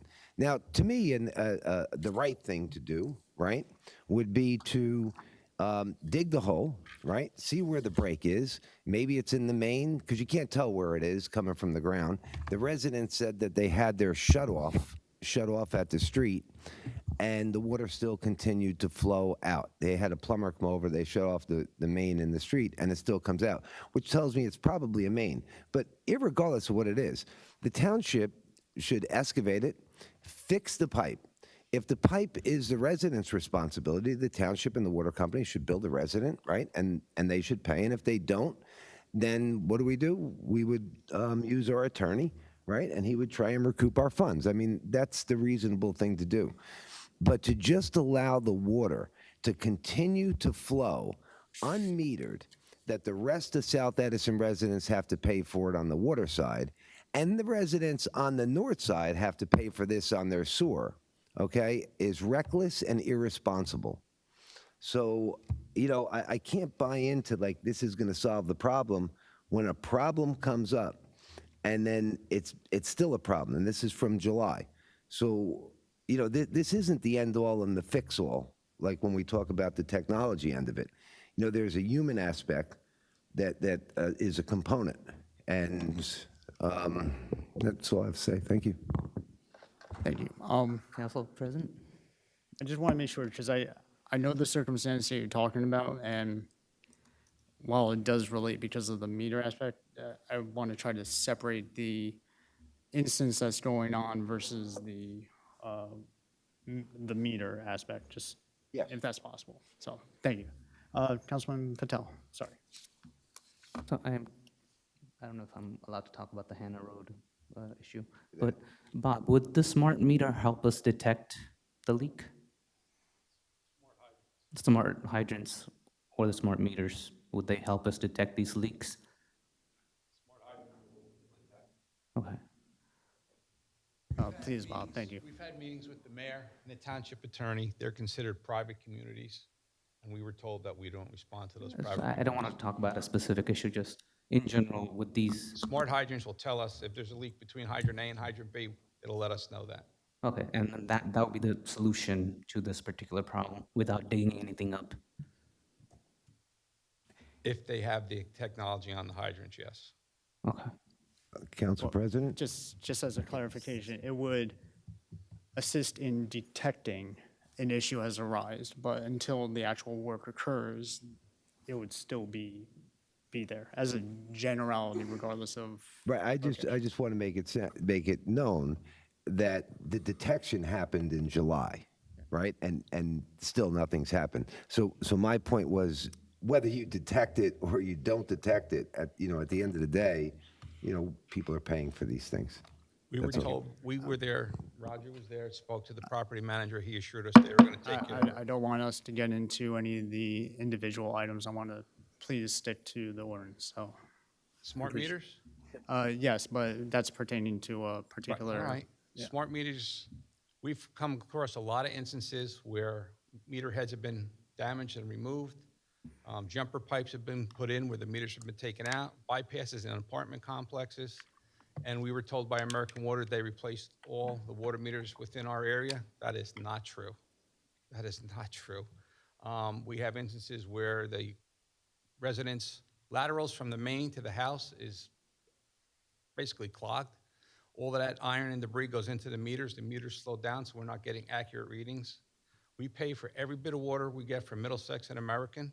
If we don't pass those costs along to the residents with true meter readings, then the town eats the difference. Thank you.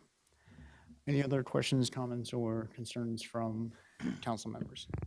Yes, Councilman Berger? I mean, would you mind if I No. get it worded? No, yes, Okay. most definitely. Thank you, Council President. Council President, I think this is a great opportunity for the residents of Edison who are listening. A few of my colleagues and I have definitely sat down. We may disagree. I happen to, in my opinion, believe in this and think it's the right thing to do. It's the right technical thing to do. In fact, it was part of the Smart City presentation.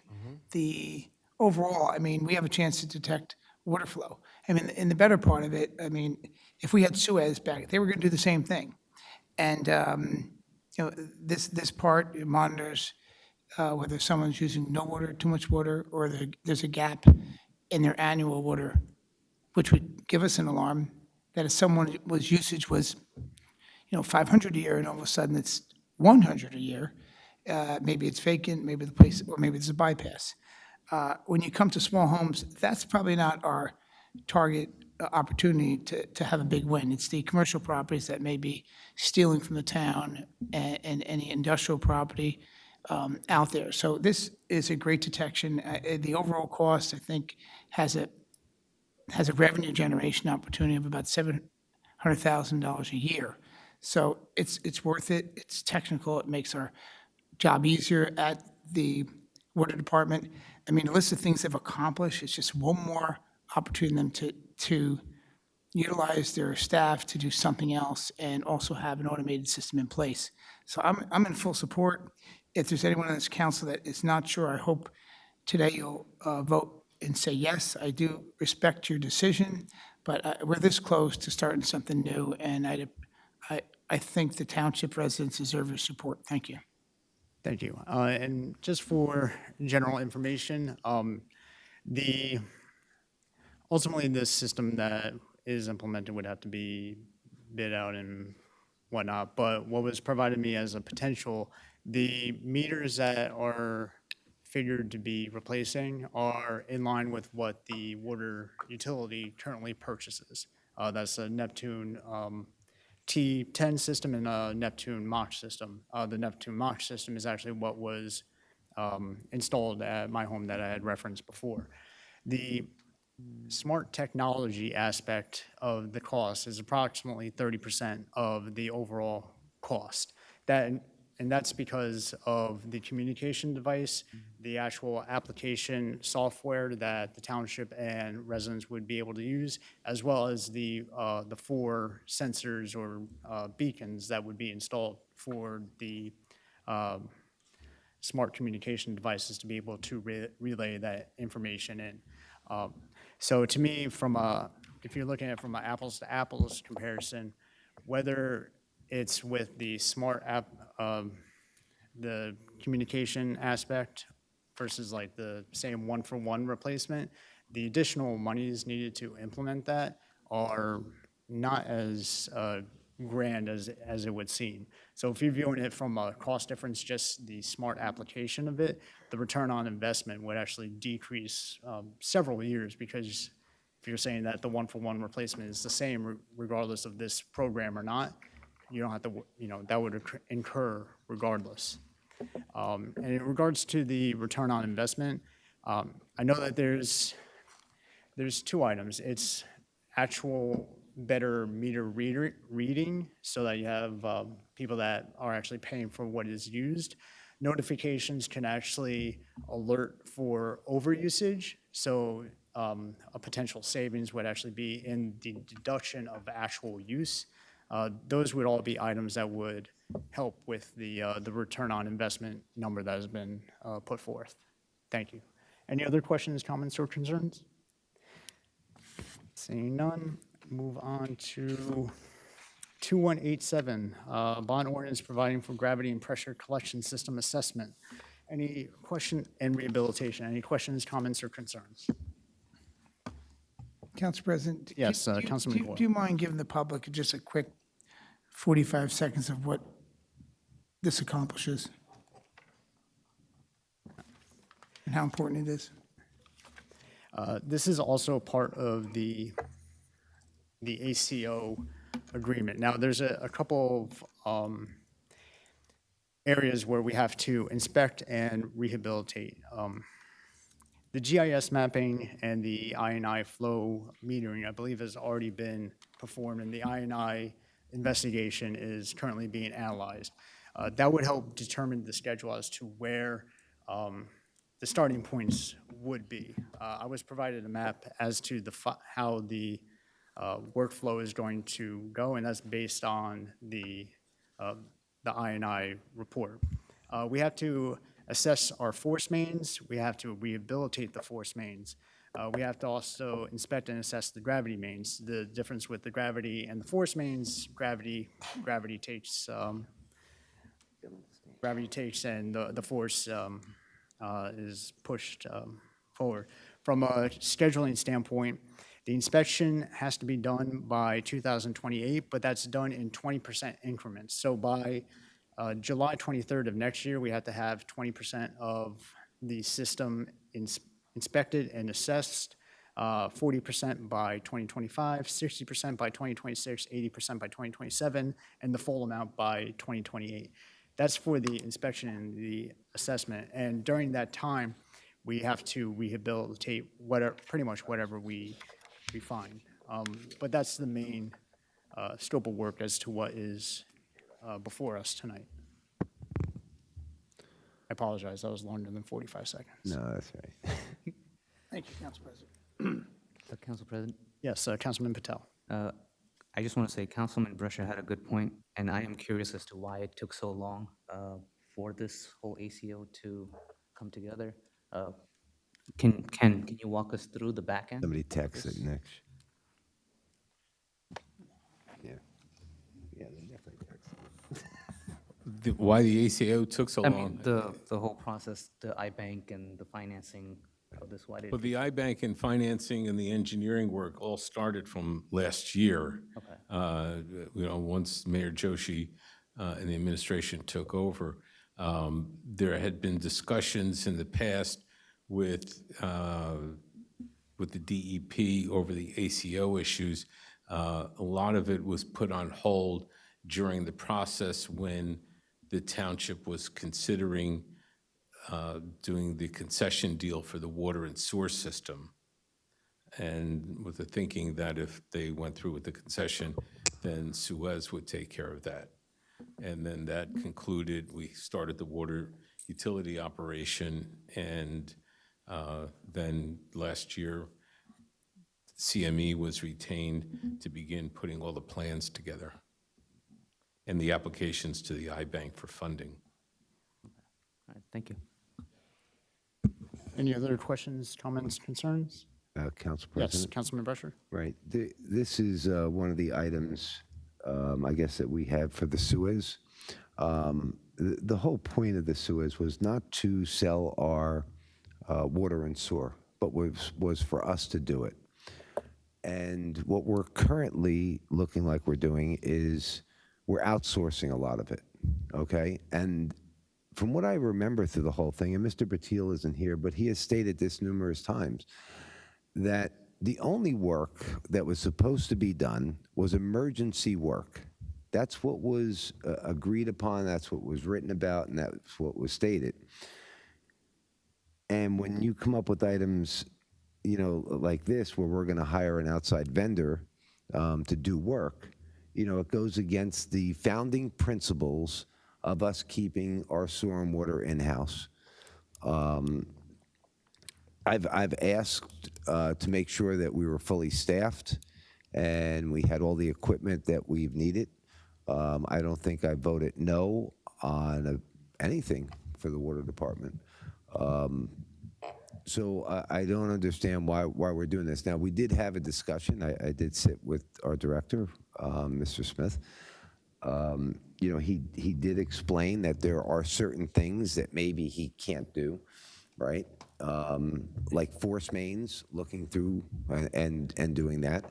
But everything else should be something that's under their purview, that they should be staffed and they should be able to do it. So that's a serious issue I have, and that goes back to communication with the administration, right? Our mayor, who came out at the last week to say he was for not privatizing, you know, our sewer at that thing, knows full well that he shouldn't be doing this. Yet this is, you know, what we're doing. Mr. Smith has something to say, so I'd like to hear what you might have to say. Thank you. On this topic right here, this ordinance, this is for third phase of the INI study that we have to do as part of the ACO. We did the initial GIS mapping, we did the initial flow testing. The flow testing results were passed along to our engineers. They will identify the areas we have to inspect first. There's 2 companies in the country, in the United States of America, who do force main testing and TV work. One of them happens to be in Edison. Very fortunate in that aspect. It has to be done. It's part of the ACO. We have no way possible to do that work ourselves internally. None whatsoever. That has to be done. After the baseline is done and that is all rectified, we have X amount of time when we find an issue to have it repaired as part of the ACO. After this ACO has been in negotiations before I got here. And it's just dragged and dragged and dragged. And we kind of took our time getting back to it. It was finally agreed to beginning of the summer. The DEP put the final ACO together. We signed off on it. They wanted all this work done within 5 years. We requested 10. We went back and forth for a couple years, and they agreed to do 9 years. If not, all this work would have been done within 5 years. And the task that we have in front of us, the town has in front of us, it's a huge task, and it's going to take that long to get this work done. This is a huge, huge task, and for whatever reason, in years past, the town never really paid attention to the collection system, and it's in real bad shape, and we have to do this work. It's part of the ACO. So let me ask a question. We say this is part of the ACO. I see a $15 million price tag. I do understand that you don't have the equipment or the ability to do force mains. So this is $15 million of cammering force mains? force mains, manhole inspections. Wait, can you do the manhole inspections? Is your department We don't have enough- qualified? We don't have enough manpower, and we can't do it quick Wait, enough I did. to get it but done. If you had the manpower and you Yes. had the tools. Yes. Okay, what other things are in here besides the force main and the manholes?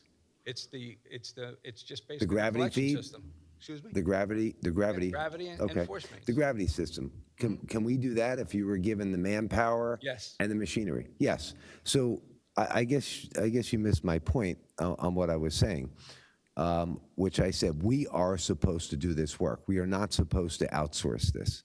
All right. If you need manpower, your job would be to go to Sonia, and Sonia's job would be to come to this body and say, I need to revise our budget, or I need to hire people, I need additional headcount, right? And then it's her job to come to us and ask this body whether that's the direction we're looking for. But like I stated earlier, you see, here's a classic example of what I'm talking about. I do understand the force mains, I really do. And if that was a separate bond and a separate issue, right, we would probably have no issue. But what I see here is the administration's way of trying to circumvent that we were supposed to do this work. So I cannot be supportive of something like this. You cannot try and force me into voting for a majority of a bond because you want to do it a certain way. So unfortunately, for you and for me and for the public, until the administration starts bringing people in to see where we stand on things and having discussions and open dialogue, right, we're going to have issues.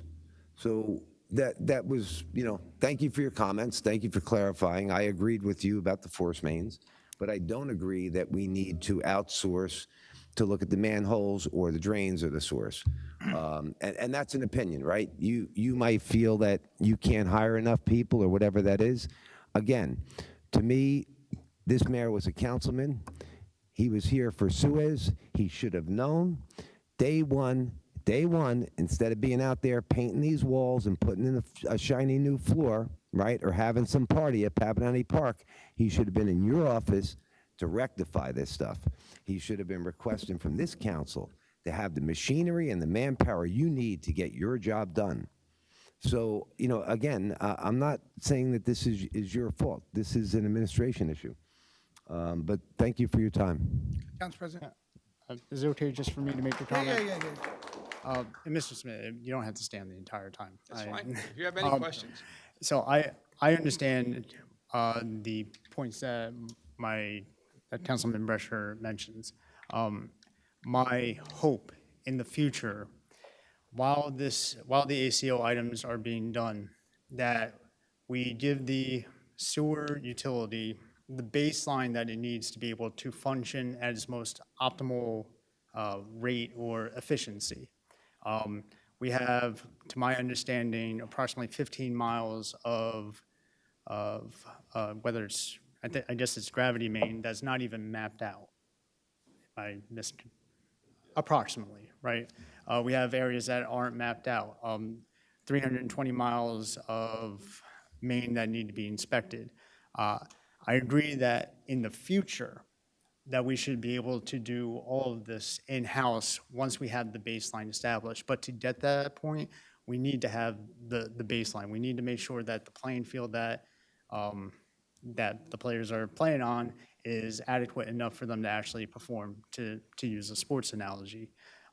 So that's kind of where I stand with it. I think that is a necessity for the sewer utility to get them to the baseline to be able to run at their most optimum. Thank you.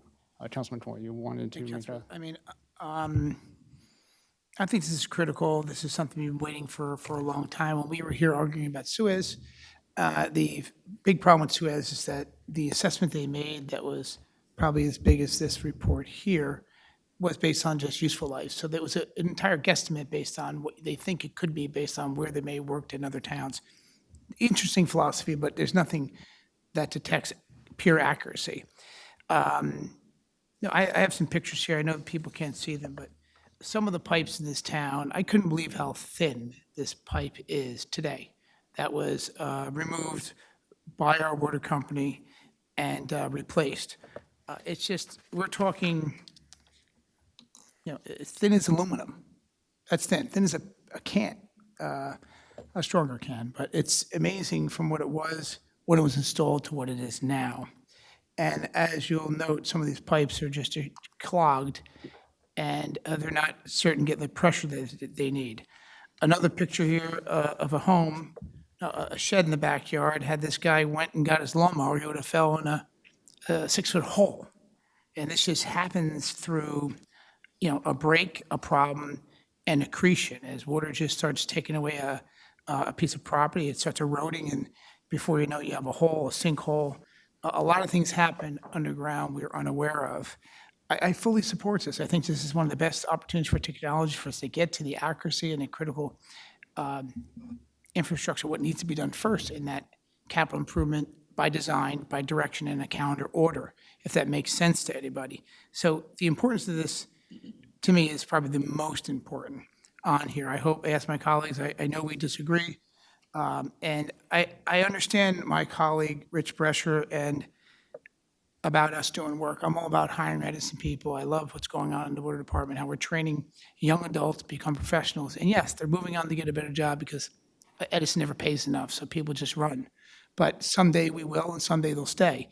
But somewhere along the line, someone in Edison or around the area learned a trade, and that's really amazing, who can work for another union and get a job. So, I applaud what we did here on the council with Councilman Joshua Frieden, Councilman Patil, Councilman Brescher, and I, to make sure that we didn't put it in the hands of Suez. Today, I don't think this bond, Council President, initiates a consultant. It just initiates the financing. Doesn't mean we're hiring a consultant. Could at a later date is the bond, should I ask you or should we ask? Yes, to our, I guess my question Yes, is. if you approve this bond ordinance this evening, all it does is establish the funding.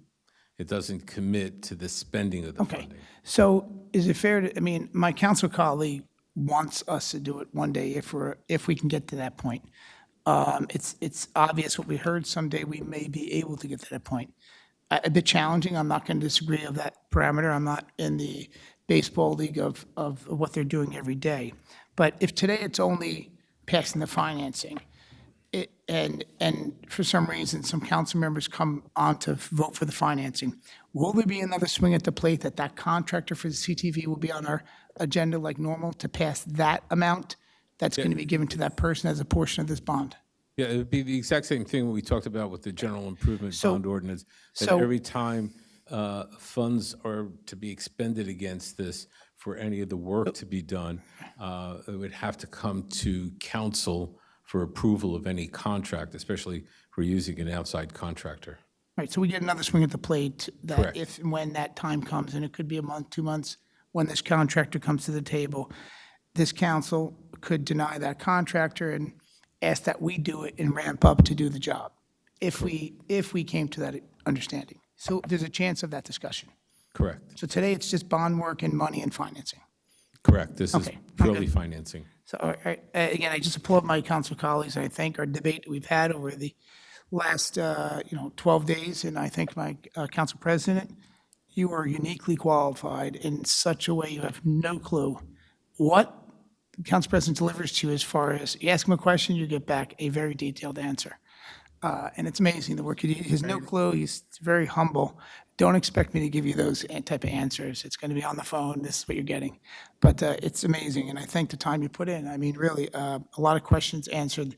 This was a 12-hour week from each one of us here, minimum, to get to just the sewer, and that doesn't include the visits and coming to the town hall here. So I hope some of our colleagues will come together to vote forward on this. I do support Councilman Brescher when and if this consultant comes here, if we can do the work and we can hire people. I know it's I know it's an uneasy task to say yes to, but I'm all about Edison people working and staying here, living here, raising a family, and spending their money in our town, at our local places, whether it's Tasty Subs, any unique local deli. It's about keeping money in Edison. Thank you, Council President. thank you, Councilman Coyle. Any other questions, comments, or concerns? No, Council President. Yes, Councilman Patel? I just, for Bob Smith, this is going to be a temporary project, right? That we have to finish as part of the ACO. That's a mandate from the state. Yes. And then once that's done, you won't necessarily need to keep the contractors. So the point I'm trying to get at is, there's a certain timeline that we have to do this, and in order to do it in that timeline, you would have to hire a lot of people to do this temporary project. And unfortunately, as a township, I don't think we can decrease the staff afterwards. Correct. We would have to hire experienced people in this field, and we just can't get it done in the amount of time frame that the state's given us to get it done. Okay. And then, And like I said earlier, there's only two companies in the country that does the TVing. okay, well, and again, ultimately, when it comes to ACO, I feel like we are mandated, so we have to do this, and I hope the council colleagues can agree and we move forward with this. Thank you. Thank you. Moving on to discussion items. Start from my left, Councilwoman Ship Freeman. Oh, okay. Try to switch it up. All right. This is the information I've been given. You know, by the Edison Diner, by the Route 1, under that bridge there, I don't know if our charge or if it's not, there a high amount of flooding when people go under that bridge. If people know where the Edison Diner is when you go to get back on Route 1. And people are complaining because grass is no longer in the zoning. It has moved to the health department so that the huge grass that's growing very high in their neighborhood, when they used to be on zoning, they used to put a little door knocker on there to tell you to cut your grass. Now, nobody tells anybody to cut their grass, so some people are very meticulous about their grass and about how their house looks to maintain their value. So they're having a problem about that. They said that you have to call the health department in order to get these things done. But, you know, the other people, I don't know what the zoning is for if they're not in charge of the grass. And then they also told me that because the bushes are overgrown, it's a problem getting out of streets. It's like a blind spot that you can't get into the street, and that creates a problem. And they said that with the cars parking in front of their house, that you're supposed to be so many feet from the driveway, so when they back out, they can't get hit. I asked the police officer, but they said you have to be so many feet from their driveway. They said they're hitting a blind spot coming out of their driveway because the parking in front of the houses, even though the people do have parking lots, they're blocking them. And they also said that that when there's an accident and people come to sweep, they leave all the glass on those like curb sites. They just push the glass to the side, and that creates a problem, and that helps with, you know, that messes up the drainage and the flooding. And I noticed on Woodbridge Avenue, drainage from like Main Street, like the first time ever I seen it was on Monday. I don't know, they've been working on it, but it's a whole lot. It's a whole lot of stuff that's there. And what they said, there's 6th Street, they're having a problem because they can't put their garbage out. This is information I'm getting from tenants while I sat and talked to them this weekend. And one thing to be sure about this administration, they have teed off Morris Avenue, Woodland, Clara Barton, Morris Avenue, Silver Lake, Plainfield Road, Charlie Brown, all those areas, you know, in Clara Barton with the Jackson Avenue. All these people seem to be disturbed within this town now, which I think we need to correct. And also, the RAD with the Housing Authority, they still have not received any information whatsoever, even though it's a small ticket item to improve the housing. And I guess because it's a lower income neighborhood, maybe people don't pay that much attention at all. And let's see.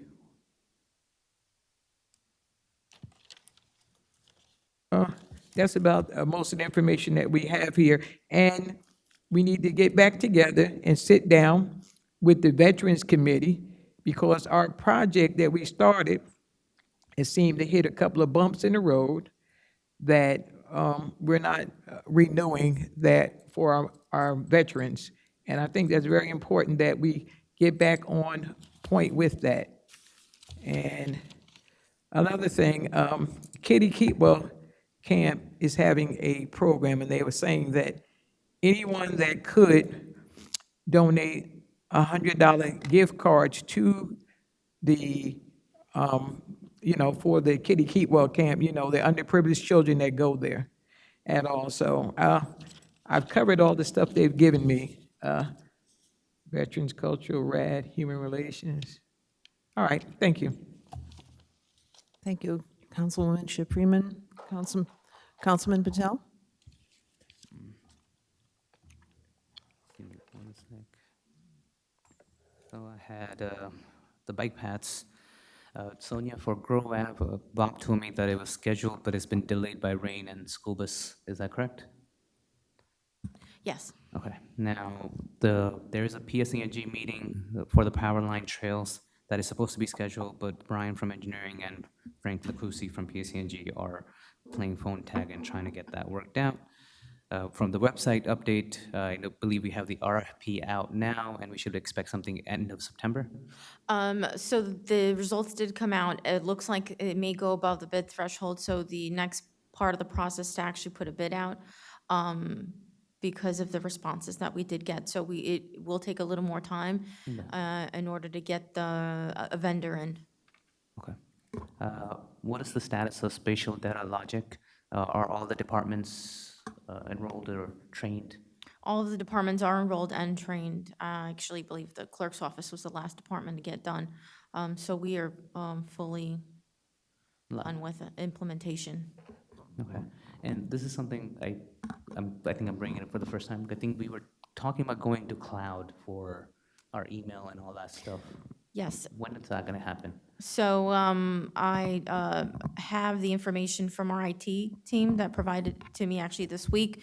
We're going to start the implementation, which will take a couple to a few months, because we have to go through every desktop, every piece of technology in order to get it done. It's a manual effort to get Office 365 in place, but we are getting ready to get that launched. Okay, thank you. Thank you, Councilman Patel. Councilman Vice President Harris. Yes, a couple of things. There's been a lot of chatter lately about migrant drop-offs over by the Boat Basin area and videos of such. And I wanted to get more clarification on if this is true, where they're coming from, and where they're going. This is the first I've heard, but of course I'll talk to our team to see exactly if there have been any sort of issues, if there are related to it. I haven't heard. This is supposedly taking place in the dark of night, in the middle of the night, and there are videos of these drop-offs. Okay. We'll certainly look into that, absolutely. All right, please do, and if you can get back to us as quickly as possible on that. It's a big concern to the town. My other question has to do with, this is about transparency, and this is about the animal shelter inspection report that many people have Oprah'd. I believe you, Councilman Brescher, you have asked for that information, and it has not been released, and I'm wondering why the slow walk, why the holdup on this? Again, I'd like to ask our township attorney regarding that report. So I don't know any other report that you're looking for. Well, it's the inspection report, and this goes back, it was about probably, Councilman Brescher, about at least a month ago. It's probably in July, because it was before the contract was not renewed, correct? Yes, that's correct. Yeah. I asked, the business administrator at the time stated that she needed legal to look at a report that gets made by the vet, which should be operable to the public. And our attorney at the time, which was David said it was highly unlikely that anything in there would would be of anything that a council person couldn't see.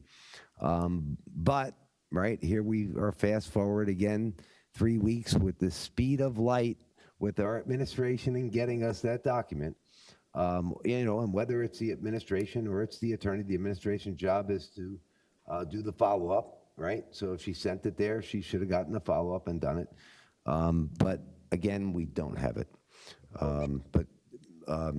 Council Vice President, this is your time. I was going to talk about that during mine, which I'll continue. Okay, all right. So what's the next step on this? This has been hanging out there for quite some time, and it does seem to be shrouded in some cloud or mystery. Typically, from administration standpoint, when a report like that is completed, I don't see why a council, from an administrative standpoint. Obviously, I just want to make sure that the attorney, if there's any sort of information, I always cross-check that. So I haven't gotten an answer yet, but of course, be glad to share that. I understand it may have already made the internet, so I don't know if anybody already got a hold of that. All right, Councilman Brescher, maybe when council attorney gets back here, you can follow up on that with him, okay? Those were my questions. Thank you. Thank you, Council Vice President Harris. Councilman Brescher? Yes. A couple things I had was, well, right, the pet report was a big thing, right? Because you asked for a simple report. I don't know why an attorney would need to see it, but to release it to a council person, I do understand maybe to the public, but to a council person, I find that unacceptable and offensive. I believe that something is happening there. I believe that we might have employees that have been threatened. I believe that we have animals that have had diseases that have died, and we can't get anything out of the administration, or how I might refer to as the black hole in the future. As far as seeing videos of people being dropped off down by our boat basin, yes, I have actually witnessed it, and I live in this town, and this is not the first time. This is the second group of videos that I've seen, and it is alarming to me that our business administrator, who's running the entire town, has no idea about people being dropped off here. Now, I have also heard that we now have a population down at Kimbuck. So tomorrow morning, I will be driving down to Kimbuck. In fact, I might be driving down to the Kimbuck landfill tonight to take a look at this myself, and then wonder why the administration hasn't done anything if this does exist.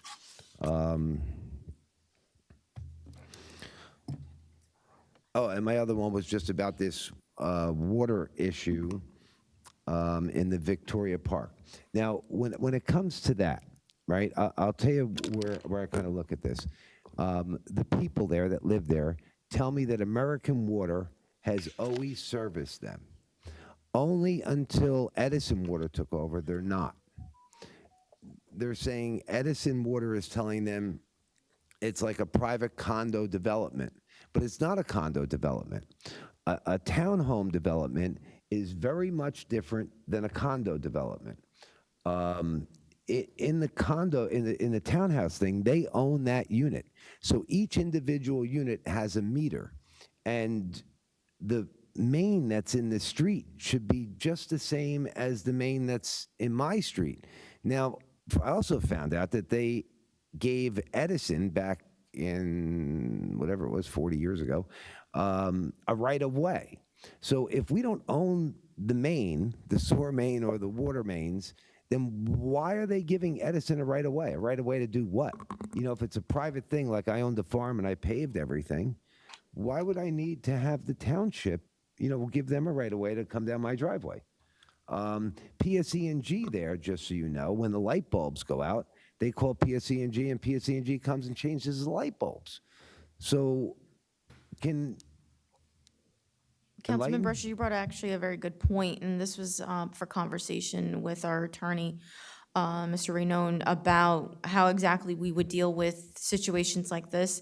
I think we need to develop a policy as it relates to going on to private properties and how we're going to remedy some of the issues with the mains and the valves if they're leaking, and how our folks are going to address that. So I completely understand where you're coming from, and we are having conversations about developing overall a policy, how to deal with it.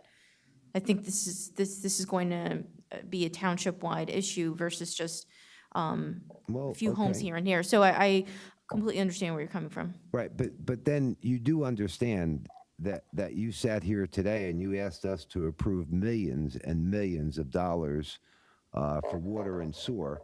Well, we have like an open line that's wasting thousands and thousands of gallons. I witnessed probably 1,000 gallons of water come out of the ground. You know, if anybody watched the Beverly Hillbillies when you were a kid, right, and they had the black gold that came out of the ground, it looked like that, but it was water. So when do we take that as a serious thing and we fix it? And then you work on the legal aspect or who pays or whatever it is. But in the meantime, like I'm in North Edison, so now I'm going to pay for this in my sewer bill. So, I mean, are we going to get money back? Because, you guys didn't do this? Like, how does that work? Is the mayor going to give us part of his salary to offset, the additional money that we're going to pay in our sewer and water? Like, why can't we take care of it like it is an emergency? Like you came to me for the money, like the money was important. If the money's important, well, I'll tell you what, then get a truck out there, dig a hole, fix the pipe, and you sort out the rest later. It's like the police department. They act like that. They go in, they do what they got to do, they get their job done, and at the end of the day, it gets sorted out in court, and life moves on. So, yeah, I'd like to see us just moving forward and doing something, not just allowing the water to continue to run down that street into the storm drain. Thank you. Completely understand. Thank you. Thank you, Councilman Brescher. Councilman Coyle? Yes. Most of my questions are for DPW. So you want me to go through, Sonia, do you want to try to answer? Do you want to have the director answer? What, Council President? We can certainly both, if you wish. Fine, sure. Ray,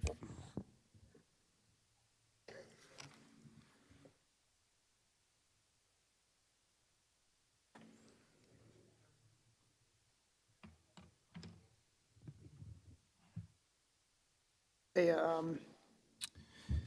Ray, I've been trying to get, I guess first, I'll start with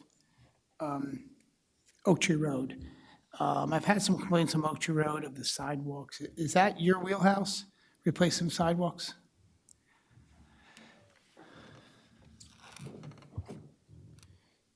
It's first I'm hearing about it. I don't think that has been conveyed to the administration, and certainly I haven't heard from the administration that there's been any issue there. Have you ever, does your team walk the Oak Tree Road for just inspection purposes, just for liability purposes? You guys ever walk Oak Tree Road? No. Okay. Okay. We walk a lot on Amboy, but not Oak Tree Road. Okay. Well, that's, I'm not going to go there right now, but I'll go there last. I'm happy to have a conversation about that. Yeah, I mean, well, it's obvious. I'm not going to go that part. I'm just going to go to the thing. What about Inman Avenue? I have the same thing. I've gotten a few complaints of some issues on the sidewalks of Inman Avenue. Do you guys walk or ever take a look, Avenue's a county browse? road. Inman Avenue's a county road. Okay, so you don't have to go there at all. What about Silver But we Lake? still do go there because there was a complaint that we received, and we were asked to go ahead, and how's that been? Wonderful. Council Thank President, you. is he here to address the public too? Could you let him know the form of, I'm sorry, I mean, this is not for him to have a, let's just keep it Could we, between, Council President, there's another question with regard to after Oak Tree Road. Do you have another question? Silver Lake. Silver Lake, have you ever, are we walking Silver Lake, the sidewalks by Craig's Deli, the area there? No periodic Yeah, walk, anything? we've actually done that because there's two islands there that were, just as we did, as Councilman Brescher was very kind enough to thank us on the island that we did on Livingston Avenue, because we try to do beautification all around town. We did, I think, a fantastic job on Livingston Avenue. We have two islands on Silver Lake that we're looking to do.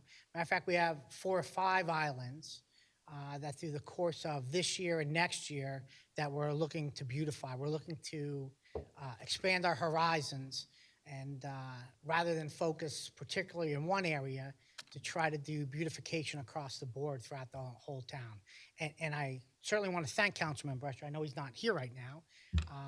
It was very nice to hear a compliment from him. Truly appreciate my guys, my team really appreciated, because a lot of times we get, whether it's through Facebook or through wherever, or perhaps even a councilman, we get some challenging times. But I'm very thankful to Mr. Brescher for all of his comments. I really wish he was here. Yeah. I'm happy to hear your jovial personality and your work. I mean, it shows, and that's you. definitely very professional of you. Thank you. The, I did like the Livingston project. Rich and I talked about that for years. It looks great, I'll be honest. My team did a great job. Yeah. And it's more just in Livingston. We have, like I said, we have a lot of islands. Talmadge is another island that we're evaluating as well, too. I'll write the list of islands that you're going to do. That would make, again, I know I'm liaison with your, I didn't know you're doing this, so I'm here, continue. You're going to do Talmadge Road? Sure. Yep. That's on the menu? Correct. Correct. What else? Those are the 5 islands that we've identified so far. We did get permission from the state, from the island across from Amazon, which is a pretty big island, as we all know. And quite honestly, the state doesn't do the best job maintaining that island. That's a massive project. Know it very well. But that's something that we're looking to do next year. The former BA, that was her pet peeve, that whole exit ramp in that intersection there, a mess. Just to elaborate on your sidewalk, if I may. Last year, we went around to township-owned pieces of property, okay? And we evaluated all of the slabs that we have on those township pieces of property. And I have a list, and I'm happy to share with you or whoever else would like it. And then we started ramping up by purchasing the pieces of equipment in order for us to go ahead and be able to replace those slabs. Again, in our capital budget, we have trailers in there that are now going to house that pieces of equipment.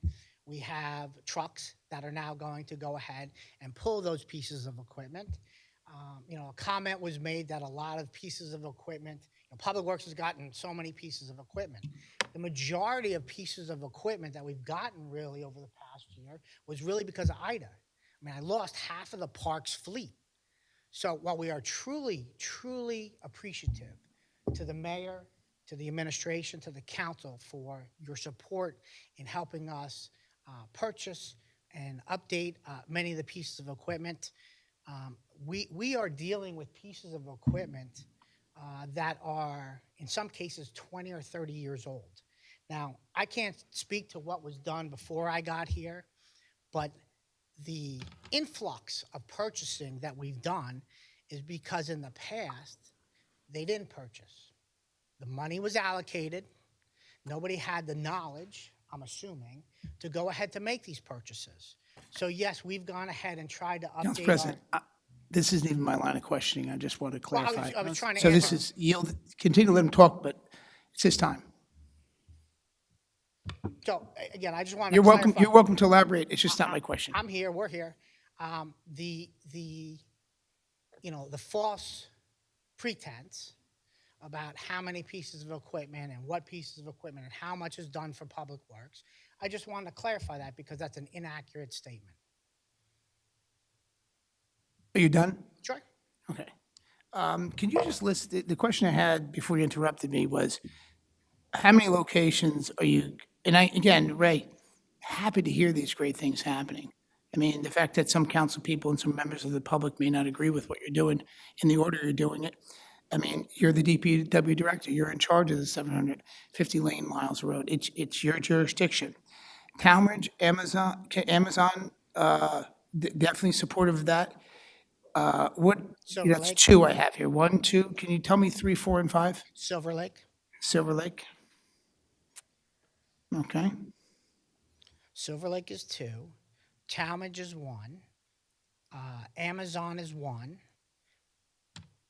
And there's one more. Silver Lake, it's 4. I'm fine. Lake, But too. listen, But these are really in the Public Works, and you're the chair. You call the meetings whenever you want. These are really the kind of questions that you would have in a Public Works committee or I'm sure you could always send an email on to the BA, and I'm happy to provide answers to any of that. But if we want to do it in this form, that's fine too. Hey, listen, I could, we all have jobs. It's your full-time job here. I mean, not that we know who you are because you drive your own truck, so we don't know what you're doing, but hey, no one can say you're not working. And I give you some credit, Thank you. okay? But the order of your style may not be some people's style. But, the fact you drive a truck and we don't know where you're Council going. President, if there's any particular issue with the department head, I would respectfully She like to be shouldn't, Council addressed. President, she shouldn't interrupt me. I'm fine, but I'm not, All right, let's. If there's a question, please, because I'll keep him here for an hour. I'm just asking some small questions that I don't get a chance, and I think he's being comical. all right, I would like let's- there to be a professional courtesy to me if there's an issue with the department head, rather than a back and forth, Understood. respectfully. Understood. Thank you. Are there any I'm just- department-related specific questions? Am I allowed to ask him what locations he's improving?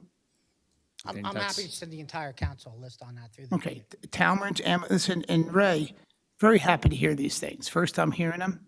Okay, Talmadge is a great, which part on Talmadge are you talking about? The concrete ones? I don't know what's on Talmadge when you say Grass Talmadge. ones, So top of Talmadge, bottom of Talmadge? middle of Talmadge.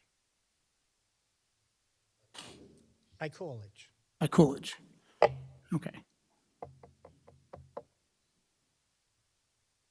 And Silver Lake. Silver Lake's been waiting a long time.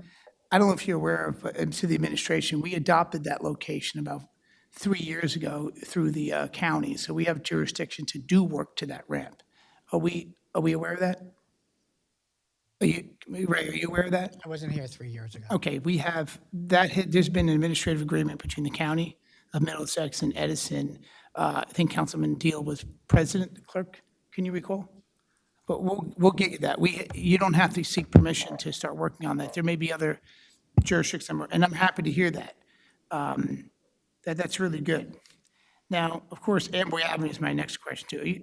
Could we have more people walk Amboy Avenue? Or give us an order of process you're doing there? I'm asking this in a professional manner, like Those requests need to go. what through is the date? Those requests need to go through the administration. Because whose idea was Talmadge, Amazon, and these four? Are they your ideas or the administration's ideas? Well, I think Livingston Avenue was such a hit, and we've received such positive feedback. We went back and said, and again, we were trying to expand our horizon on which we maintain. We said, what other areas could we go ahead and look to tackle?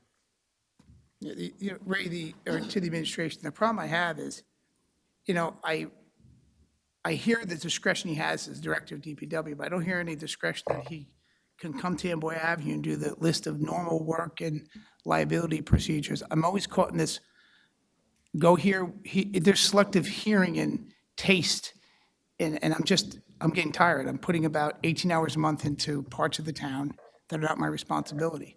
I do it for the protection of the residents of Edison. And I walk sidewalks for a reason. I'm just asking, can we walk the sidewalks of Claire Barton? It's a downtown, a lot of liabilities there. Joe, I was there Saturday.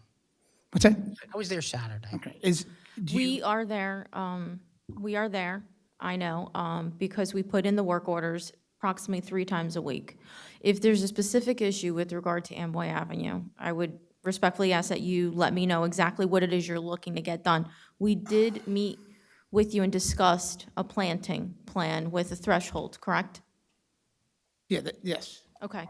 So is there anything in addition to that that you're looking for? What I've been discussing with the council president is, and before, and he could vouch for this, I'm looking for a periodic calendar maintenance of Amboy Avenue.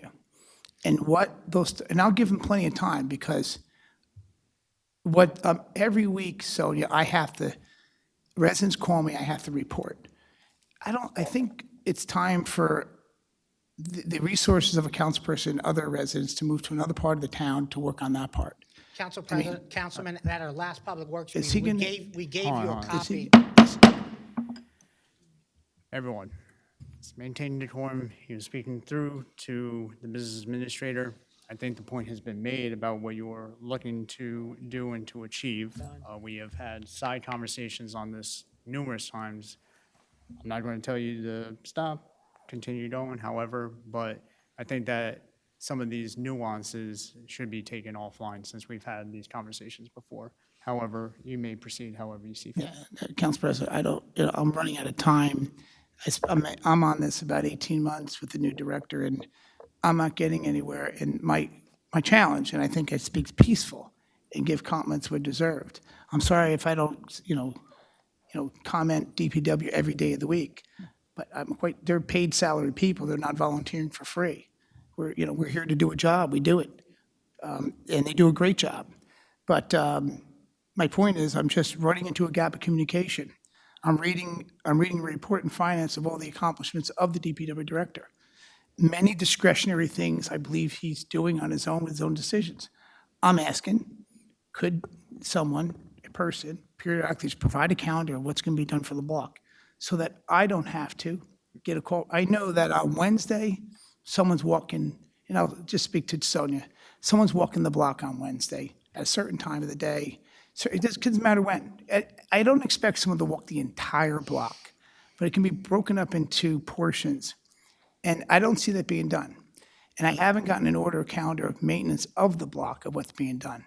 What I can tell you, Sonia, is that we had an installation on the block, and it had not been for the volunteers, 70% of those flowers would have died, okay? So we're here to support, care, and be concerned. We didn't walk away from the project. People came out there and did more. I won't get into specifics, but I'm just asking what the calendar is. I haven't gotten it. I don't know when it is. And when I call, I got to speak to, I'm calling over a small liability issue, a sinkhole, a curb that could be dangerous, bricks that are popping up, or just, so if someone walks it, they can get this, and they should be doing that job. I shouldn't be doing that job. So to our administration, if it's possible, can we provide a maintenance schedule for the councilman as to what the Specific to circular? Amboy Avenue only? Now, I'd like to get a maintenance schedule of our main road areas that we have jurisdiction of that are considered our shopping areas. Silver Lake, any part of New Dover, Oak Tree Road specifically, Oak Tree Road. I mean, just asking, when do we walk it to care? I can tell you exactly how many feet of sidewalk are missing, and I'm just your councilman. I've walked the entire Oak Tree Road. I know where every gap of sidewalk is on the block, because I've walked it. I'm just asking, when do we do that part? So if it's possible to the administration, can we provide a schedule, a maintenance schedule pertaining to the commercial corridors within the township? I think that's what the, Our main roads. Sure. I'm most concerned, because I'm going to pull Amboy Avenue out of it, because I know there is this misunderstanding of what's important, and fine, don't come to Amboy Avenue. Then show me then give me the work that's being done on the other blocks. But I just look for a schedule of maintenance. I've been asking for this. I'm claimed it's been provided. I may have saw something, but I have not seen the action behind the list, okay? Yet, I don't get a list of what's being repaired on the block. I walked up with Councilman President Pointer. We're just asking for the work to be done. And I don't want to be the one constantly walking the block. Well, it's real simple. You came by last weekend, they blew the block really beautiful. We're happy. That's something I see happen. That's the most I see happen in emptying garbage. I yet ever see anybody walk. I still have the same poles that are broken and liabilities. They're just covered with a cone. I guess that's good enough. It's been like that for 3 years. Unless it's a public utility, so I'll defer to that. But if you could be more specific with those areas that you walked, obviously we want to address them in the immediate future. And, and Sonia, to Sonia, if they walk the block and provide a report to me as a councilperson and the council members and tell me what they see wrong, if it's noted in their calendar, I could note that I understand that they have a calendar of when it's going to be done. That's fine. And they can give me a maintenance schedule when something's going to happen. I won't call, because I know on Wednesday they're coming, they're going to do that walk. I know they're going to see that problem. That's all I'm asking for. Is that Council something that President, could be on an action list? Do the whole town. That's all I'm asking Good. for. You'll develop or provide a schedule, a maintenance schedule to the. We're happy to send out the one for Amboy Avenue again. We handed that out at our last Public Works meeting. I'm happy to email that out again. As far as the other corridors, sure, we're happy to put something together. Okay. And if you can CC me on that, I'd appreciate it. Absolutely. And Council President, the maintenance schedule would be the spring cleanup when it happens, okay? When weed spraying is going to happen on the block, okay? When they'll walk and detect liability, is that, again, to their defense, things happen overnight. Someone comes down, car crash at night, Amboy Avenue is being used as a corridor a lot recently for cars that are stolen to get on the turnpike. So a lot of different things are happening on the block. But if Council there's a car President, excuse me, can we move on with the agenda? People have been here for a long, long time, and I'm sorry, Madam Clerk. Can we? I understand. Are there any other topics of discussion that you would Listen, like to? just to Ms. Harris, I just want to let you know, I spoke for 13 minutes total between both of us. He spoke for 7 of those 13 minutes. I just want to share that with you. But this is my first time having interaction because I deal with someone in my, that every time I call, I have to go to somebody else. And I'm tired. If you'd like to share the work I'm doing, I'll sit down with you. Councilman, you have the floor. And I'm not going to finish now. So the questions I have is the spring maintenance, when the weed spraying is going to happen, when the beds will be raked out and prepped, if that's all included. I just want to know the detail, what's being done on the block. When someone's walking for tree branches that fall, break, litter. And these are things that are probably on a list somewhere in any downtown that's fundamental maintenance that I'm asking to do. I just don't know when it's being done, and the residents that I speak to are tired of making the call. Thank you, Council President. Thank you, Councilman Coyle. For myself, to the topic of Hannah Road, I'm not sure, I know you've been a part of the correspondence, Councilman Brescher, but if I did not forward the stuff that I sent to the administration, I'll forward that to you because it has some of the ordinance and nuanced stuff with that. No, So the Hannah Road, the big thing is, right, there's problems, you sort that out later. But what you do as a township is you fix it. Sorry, I meant from, in regards to the potential like ordinance adjustments, because some of the ideas in there. Okay. It was just as an aside. Thank you. Council President, I'm Yeah, choosing. I have the floor. Thank you. In regards to Amboy Avenue, yes, we have walked Amboy Avenue. I provided a list. Some of those items took a little bit longer. For instance, the blocks at Vince's that needed engineering that has now been secured. When I called about a tree needing to be trimmed near the intersection at Jackson Avenue, that was addressed. A particular item, just for future consideration, in front of the ice cream house, the pavers there are a bit wavy. If you guys can go and check that out, I would appreciate it.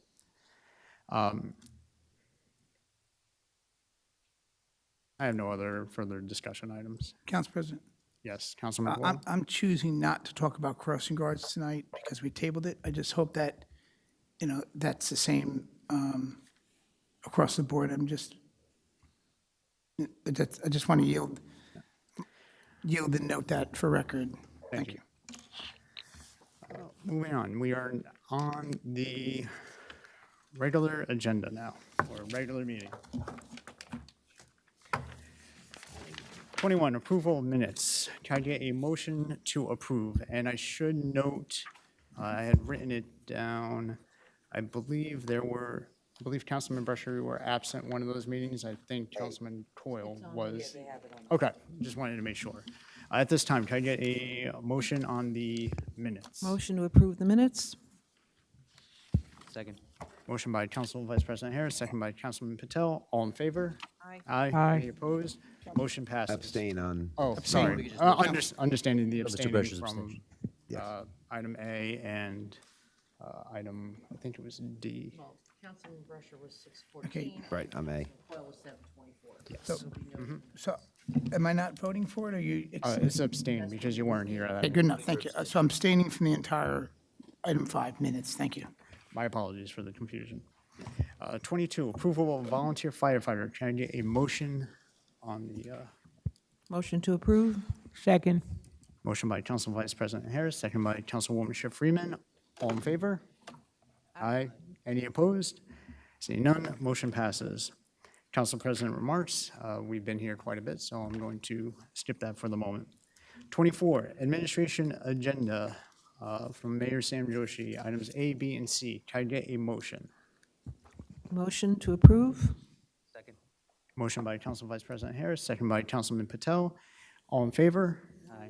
Aye. Any opposed? Motion passes. 25, unfinished business ordinances for further consideration, public hearing, and final adoption. Madam Clerk, please read ordinance.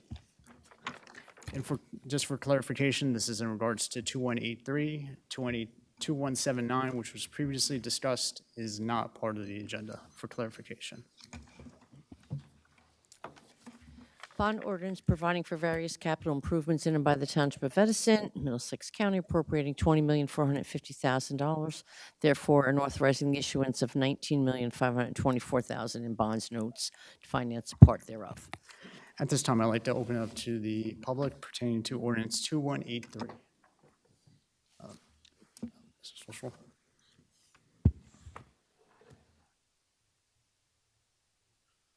Walt Stoschel, 2118 Oak Tree Road. Thank you. First of all, I'd like to thank the council president for explaining all these bond ordinances. It's been very, very educational and very clear.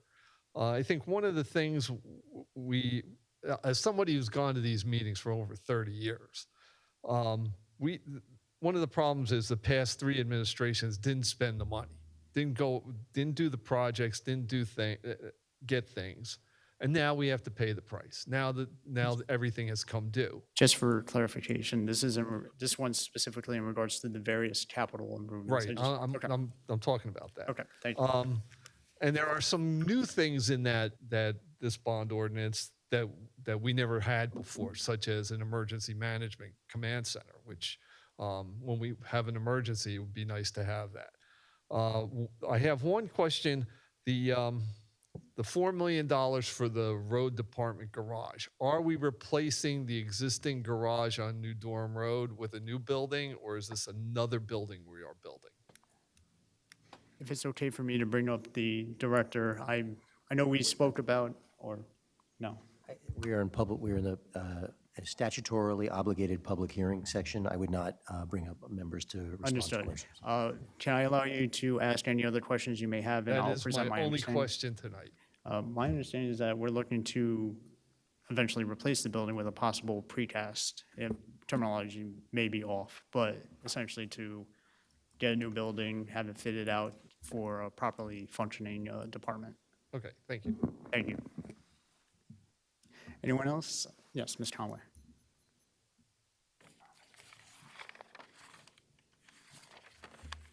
Elizabeth Conway, 20 Netherwood Circle.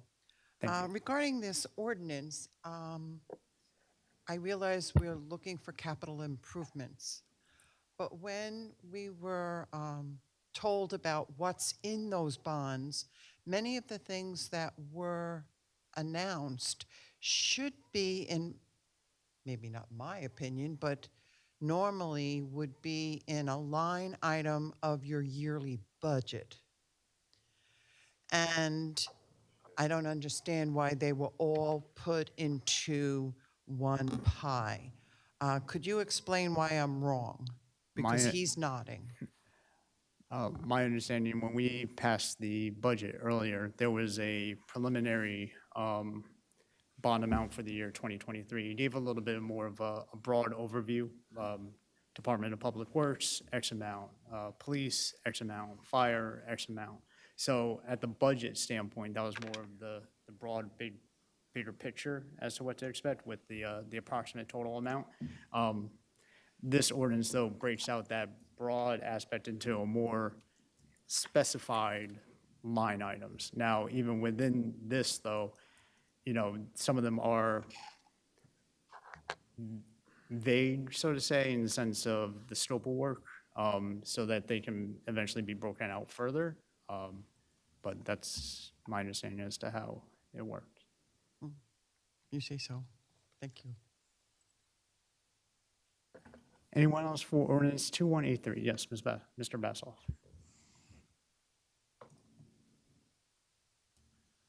I have a comment, Joel Bassoff, 17 Beach Lane. Thank you. I have a comment specifically about the expenditure for broadbands. I read the broadbands report, and I just didn't see anything in that that was convincing that that was a project that should be undertaken by a municipality.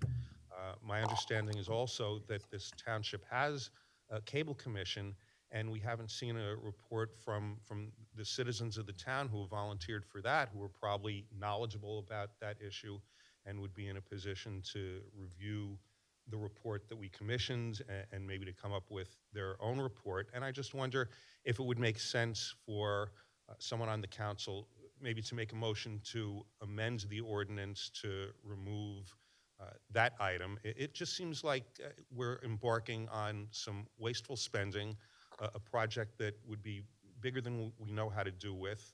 I don't see why a municipality would go into competition with existing companies that have a nationwide scope that do this sort of work with various levels of competence. I don't see that the township has some competitive advantage in building some sort of an internet access utility from scratch. So the council should seriously consider removing at least that part of the expenditure from the bond ordinance. Thanks. Thank you. Any other comments? Yes.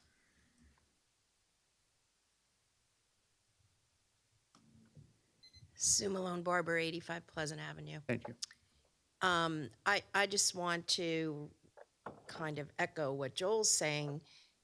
I'm not convinced that the town should be building broadband infrastructure. Everything I read on municipalities that have done so are in rural areas where the major companies, it's not profitable for them to supply broadband internet to very rural areas.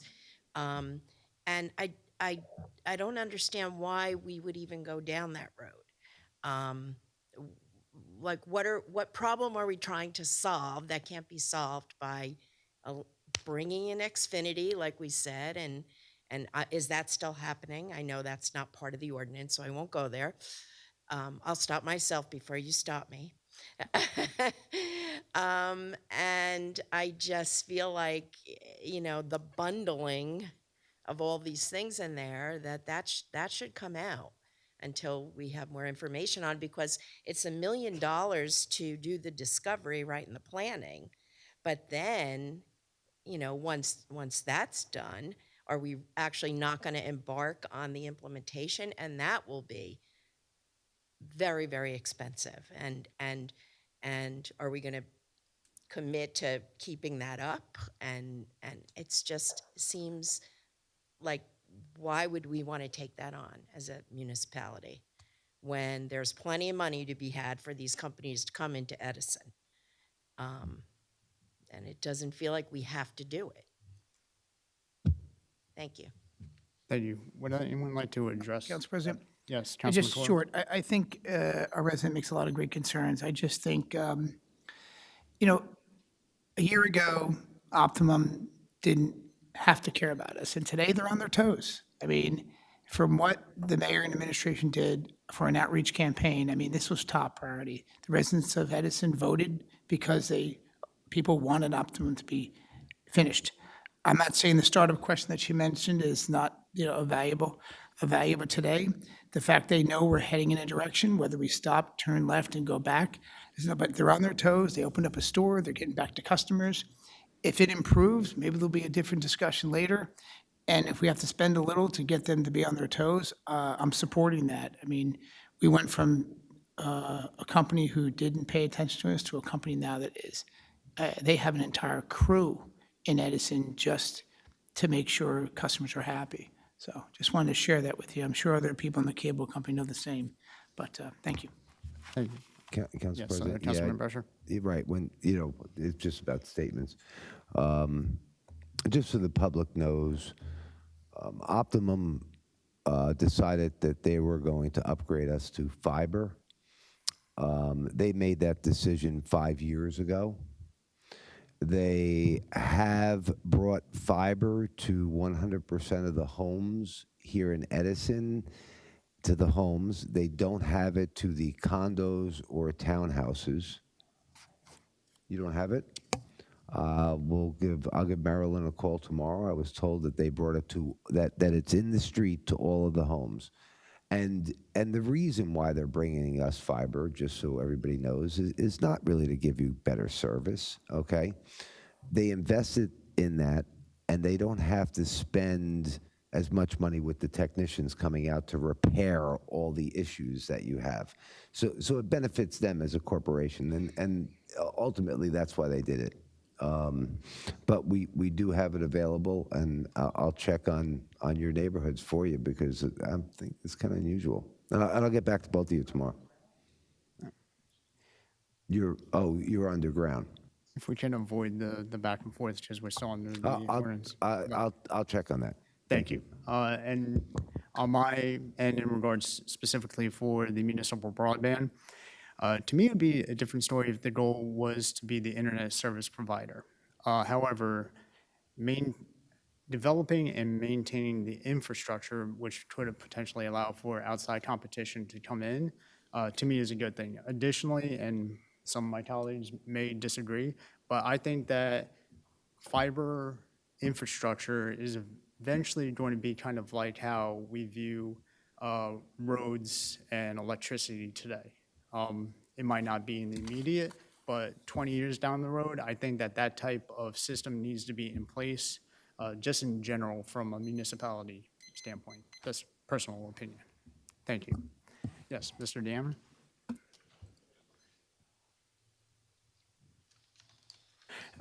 Before you start, just because we're nearing 10 o'clock. Yes. And in our ordinance, we have until 10, just to get ahead of the ball. Can I get a motion to extend the meeting by an hour? Motion to extend? For an hour. Second. All right, so there's a motion by Council Vice President Harris, second by Councilwoman Schiff Freeman. I would recommend a roll call. Madam Clerk, can I get a roll call, please? And for anyone wondering, in our ordinance, it says that the meetings go until 10. Anything past that needs to be voted for an extension. So I apologize for delaying, but I just don't want to interrupt your time or anyone else. Councilmember Brescher. Yes. Councilmember Coyle. Yes. Councilmember Harris. Yes. Councilmember Patel. Yes. Councilmember Ship Freeman. Yes. Council President Poyer. Yes. Apologies, Mr. Dameron. No problem. Anthony Dameron, 25 Wiley. As far as the broadband is concerned, first of all, I disagree with some of your colleagues that speaks in absolute, like every resident, all residents have, agree upon this. It's that's incorrect. I can tell you, just because there's a problem with this being the internet or high speed, does not mean that government should get involved and interfere. Let's just be honest. Who really thinks that if we get into the broadband business, this is broadband business, that it's going to be functional? We have disagreements just based upon simple everyday things here, and to tip our toes into something that we have zero experience in, no experience whatsoever. This has recipe for disaster written all over it. Forget about the cost and everything else like that. But yes, that's it, Council President. Thank you. Thank you. Mr. Fagan?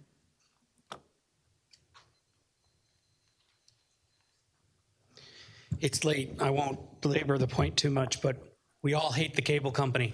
Just for Nick Fagan, 42 Edgewood Road. Appreciate it. Thank you. We all hate the cable company, right? All the citizens do. You guys do. We all do. We get it. But We don't need to spend $1.1 million proving it. There are dozens of things that can be done in the town for $1.1 million more useful than going after the cable company that we all hate and is going to go bankrupt and go to the way of the dodo bird because 5G wireless is coming anyway. So please, somebody motion to pull that portion of spending from the bill and give it a vote. Thank you. Council President, Yes. I just Councilwoman want Schiff Freeman. to state that no one should ever say all, because you can't speak for all people. So it's better for you to use the word some when you're discussing an argument. I'm just saying that's the way it's done. Nobody can, not any of us can say all, because you don't have the opinion or you don't have the right of the way to say what other people think. Thank you.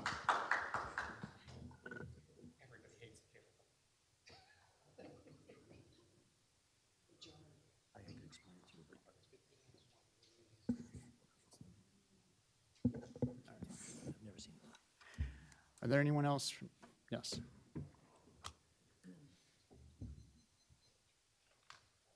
Thank you for recognizing me. Am I recognized? I will ask, understanding your rights, if you do not wish to state. John Smith, am I recognized? You're recognized. Thank you. I'm against municipal broadband. This isn't communist China. What happens when this administration decides, someone within Edison Township can't search up articles that are negative of the mayor or the administration? Could you guys block that out? Do you want me to actually answer, or do you want to get your other questions in first? Yeah. All right. I'm just against it 100%. How much? 1 million? 1.1 million. I'm against it. If I want someone else's services, I'll go to someone else.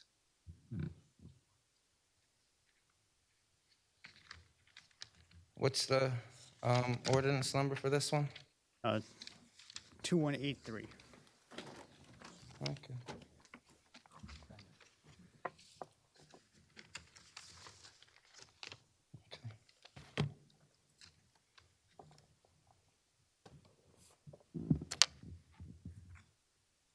Yeah, I'm just against it.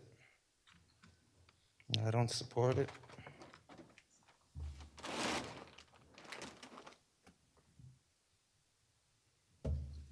Are there any other comments that you would like to Yeah, I make? had some comments. I'm just thinking on them right now. I can't. I forgot them listening to Councilman Coyle. He was talking for so long. I completely forgot my comments. I still get 6 minutes, correct? So you have 6 minutes. From a procedural standpoint, there has to be continuation in the discussion. Continuation discussion. Understood. How much time do I have left, Marlena? 4 minutes. 4 minutes. 2183-2023. I'm against it. It reads, bond ordinance providing for various capital improvements in and by the Township of Edison and the County of Middlesex, New Jersey, appropriating, what is that, 20 million? 20,450,000. Therefore, and authorizing issuance of 19, whatever, bonds or notes of the township to finance part of the cost thereof, period. How much time do I have left now, Marlena? 3 minutes. 3 minutes? Yeah, I'm against the whole thing. I'm against Sam Joshi controlling anyone's internet. I'm against this administration controlling anyone's internet. We try to get the news, you don't provide us the news. Specific to the ordinance. Yeah, the reason why I wouldn't trust you guys to be in control of the As a point of clarification, the township would not be in control of the internet. It So would who would offer control the the municip- infrastructure. So if, for instance, you had Comcast, you would be able to utilize their service to be able to access any information that you would see fit. So who's in control of the municipal broadband? It's not the municipality? You could have vendors that would offer the ISP services through the infrastructure. But the municipality is going to be in charge of it. From an infrastructure standpoint, there are a Why- couple of different business models that you could, The municipality wants to give everyone internet, free internet. no, not necessarily. Taxpayer, so, no? Well, I don't understand. Now I don't understand. Now he completely lost me, but that's, I'm just against it. Yeah. And I want to come back later for public comments, but I just wanted to waste a little bit of your guys' time because Coyle wasted a lot more of our time. He said, This is not if he pertaining would have to added the. it up, it this was is not 21 point of- minutes. Point of You can't order. count This time separately, 21 minutes, your time. Thank you. Any other comments in regards to 2183? Seeing none, can I get a motion to close the public portion? Motion to close public portion? Motion by Council Vice President Harris, second by Councilman Patel. All in favor? Aye. Public portion is now closed. Can I get a motion? Motion to adopt? Second. Motion by Council Vice President Harris, second by Councilman Patel. Any council comments? Seeing none, Madam Clerk, roll call, please. Councilmember Brescher. No. Councilmember Coyle. Yes. Councilmember Harris. Yes. Councilmember Patel. Yes. Councilmember Ship Freeman. No. Council President Pointer. Yes, ordinance fails. Ordinance 2184. Madam Clerk, please read ordinance. On ordinance providing for various water main system improvements for the water utility in the Township of Edison, appropriating $9,500,000, therefore authorizing the issuance of $9,500,000 bonds and notes to finance thereof. At this time, I'd like to open up to the public for any comments on the ordinance only. Seeing none, can I get a motion to close the public portion? Motion to close? Second. Motion by Council Vice President Harris, second by Councilman Patel. All in favor? Aye. Public portion is now closed. At this point, can I get a motion? Motion to adopt. Second. Motion by Councilman Patel, second by Council Vice President Harris. Any council comments? Seeing none, Madam Clerk, roll call, please. Councilmember Brescher. No. Councilmember Coyle. Yes. Councilmember Harris. Yes. Councilmember Patel. Yes. Councilmember Ship Freeman. No. Council President Pointer. Yes, bond fails. Ordinance 2185-2023. Madam Clerk, please read ordinance.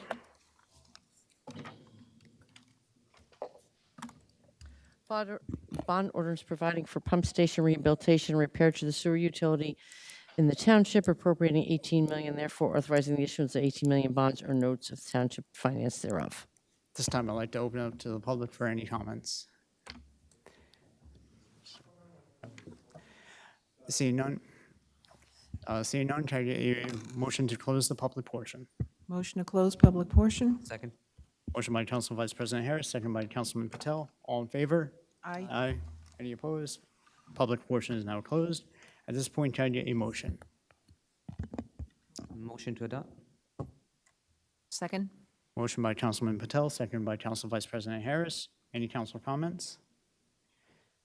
For myself, again, because of the ACO, I see this as very important for the township to do, not only from the guidelines of the ACO, but we want to make sure that we provide the residents with the infrastructure required and necessary.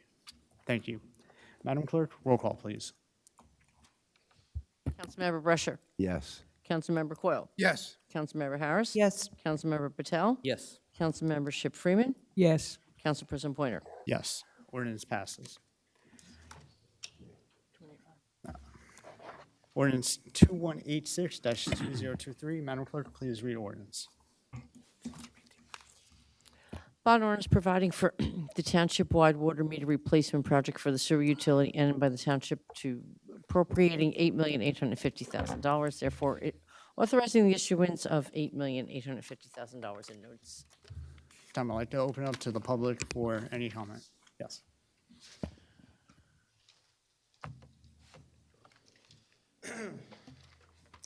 Anthony Dameron, 25 Wiley. I go back to Councilman Brescher's interaction with Bob Smith before, and it was interesting because I brought this up last meeting, Council President, that I believe the water department was understaffed. That's why I asked specifically how many jobs were opened. I believe the BA had mentioned one. But more importantly, I believe Bob Smith stated something very interesting, and that is if they had the manpower, and through Councilman Brescher's questioning, this can be done in-house through themselves. So, and I think Councilman Brescher had went over the math before that if you hired the right amount of people, we could save, I don't even think it comes close to the number that it's being asked for here. So I'd say give this utility the manpower it needs, and we go from there instead of bonding out here for this. It is just a complete waste, in my humble opinion. I'd rather see the water department get the manpower it needs. Thank you, Council President. Thank you. Anyone else that would like to speak on ordinance 2186? Seeing none, can I get a motion to close the public portion? Motion to close. Second. All in favor? Aye. Public portion, or aye. Any opposed? Public portion is now closed. At this time, can I get a motion? Motion to adopt. Second. Motion by Councilman Patel, second by Council Vice President Harris. Any council comments? For myself, I just think, I know it was mentioned about potentially doing this item in-house. While that may be feasible, the time of length that would be required to actually facilitate the program, to me, currently the water department would not be able to do. It was asked of me before, kind of what the break-even point with this is.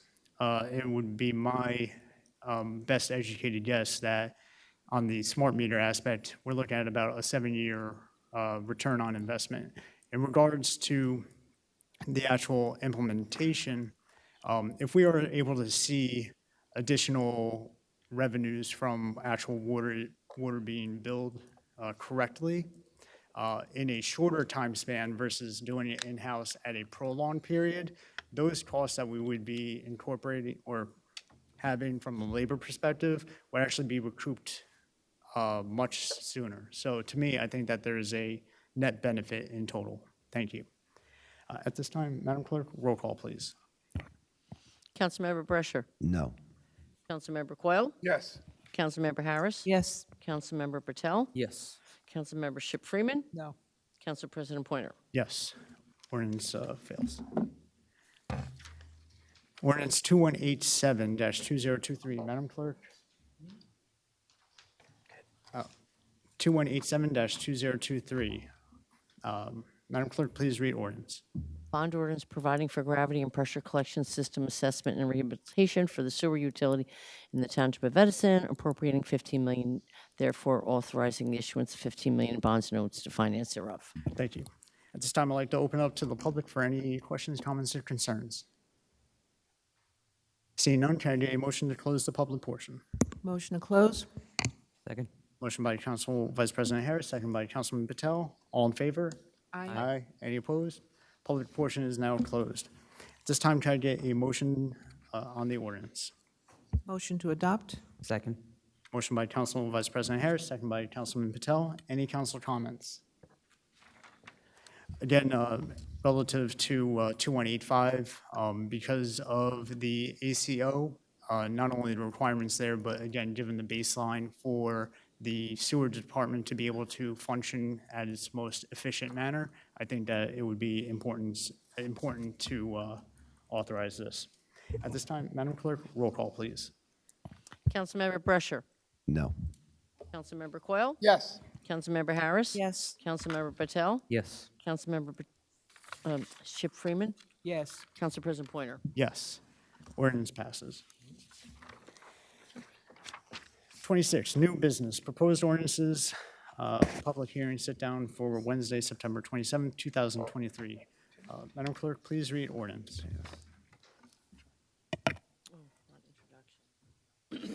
Ordinance adds a no parking zone overnight 10 p.m. to 7 a.m. to Kilmer Court. At this time, can I get a motion on the ordinance? I move this ordinance be passed on first reading, published according to law for further consideration and public hearing set down for September 27th, 2023.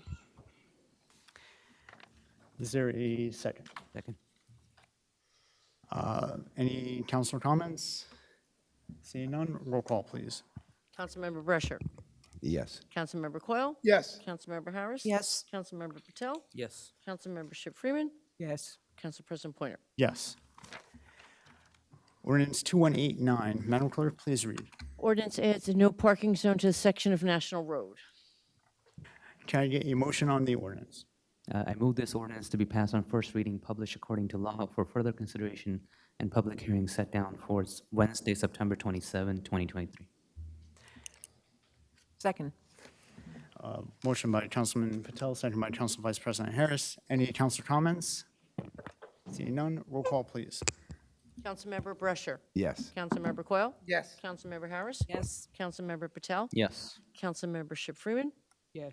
Council President Pointer? Yes. Ordinance 2190. Madam Clerk, please read. An ordinance amending Chapter 11 General Licensing and Business Regulations by creating subsection 11-38 vendor and activity fees for township-sponsored events. Can I get, Council President? yes, Councilwoman Ship Freeman. I would like added to that ordinance before it comes back again, the holiday of Eid, because I see it as being fair. If we're gonna do Diwali, I think the balance that we need to do Eid and a different, because of all the holidays lined up. So is a motion to amend the ordinance to include To amend by as part of the list of township-sponsored events? events, yes. Second? Motion by, Second. motion by Councilwoman Ship Freeman, second by Council Vice President Harris. This is on the amending of the ordinance first, correct? Yeah, first a vote to amend, and then a vote to introduce, yeah, as amended.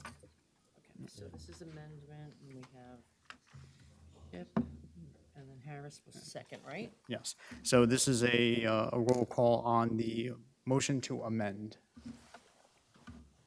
Councilmember Brescher? Yes. Councilmember Coyle? Yes. Councilmember Patel? Yes. Councilmember Ship Freeman? Yes. Council President Pointer? Yes. I'm sorry. Councilmember Harris? Yes. Council President Pointer? Yes, so the motion for the This is amendment, motion to amend to add Eid as an event, right? yes. Can I get a motion on Now we need the, a motion to introduce. on the amended ordinance?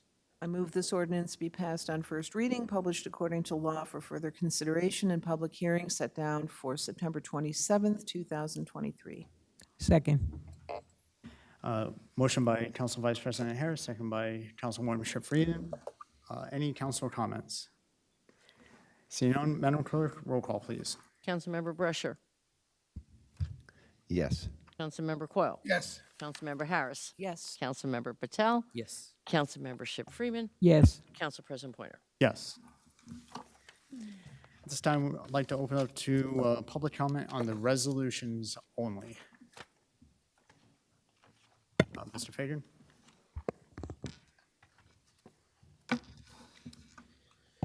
Nick Fagan, 42 Edgewood. Is 515 still part of the consent agenda? No, that's been pulled from, Thank you. thank you.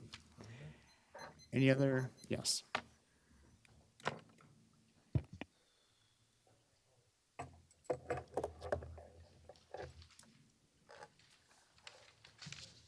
Mr. Patel, thank you. You're recognized. For R538, that's the one that I wanted to speak about. Did the councilman receive the Oprah request that he was looking for on the animal? Did you? One of the responses I listened to was it was leaked somewhere online.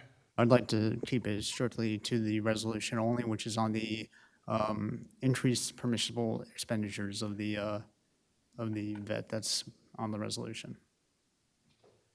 I understand, but what I'm trying to say, are we going to get a new vendor because the last veterinarian wrote such a bad report? No, it that, has nothing to do with that. And that she's possibly got retaliated no, and fired? and that's not in regards to this resolution. Please stick to the resolution. Thank you. I was, but it's your opinion.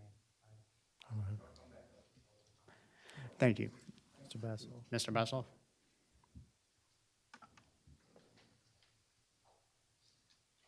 Joel Bassoff, 17 Beach Lane.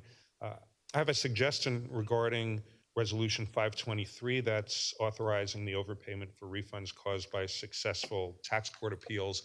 It would be helpful if the council and if the public was informed as to what the nature of the tax appeal was. In other words, were they residential? Were they commercial? Were they industrial? I'm not talking about the specific arguments on one side or the other of the tax appeal, but just what the nature of the property was, what the percentage of the reduction was. And I want to point out also, because I saw the township attorney shaking his head, I'm not talking about trial strategy. I'm not talking about settlement negotiations. These were tax court appeals. So the appeal is a matter of public record, but rather than putting the public in a position where we have to go to the tax court files and see what it was, it would be helpful just for the council's information and for the public's information just to know, do we have a pervasive problem where there's certain areas where our property values are being eroded?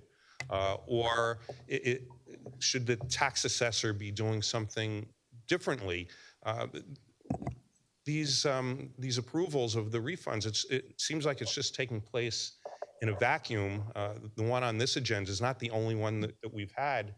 And it would just be useful to know what sort of percentage reductions we're looking at. And are we looking at apartment complexes? Are we looking at factories, warehouses, commercial establishments?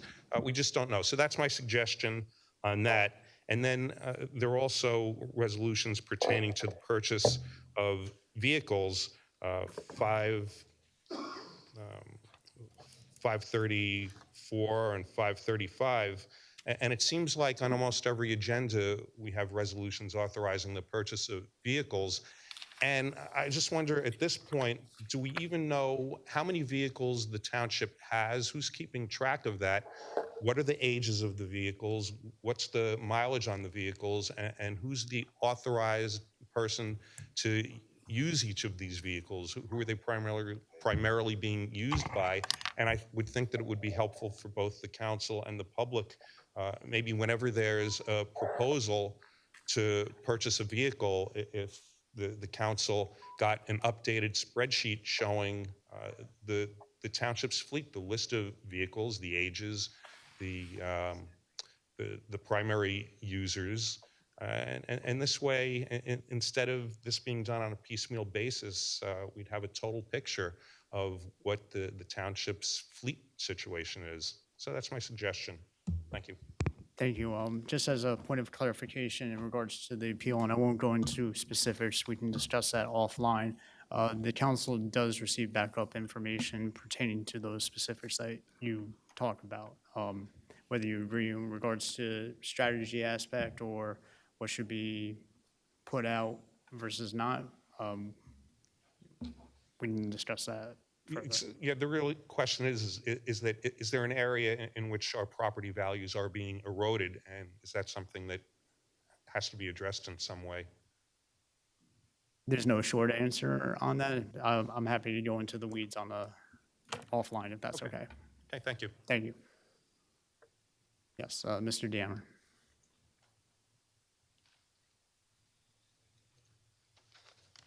Council President, I just want to piggyback off of Mr. Just Joel. for record purposes and procedure, name and Oh, address. Anthony please. Dameron, 25 Wiley. Appreciate the understanding.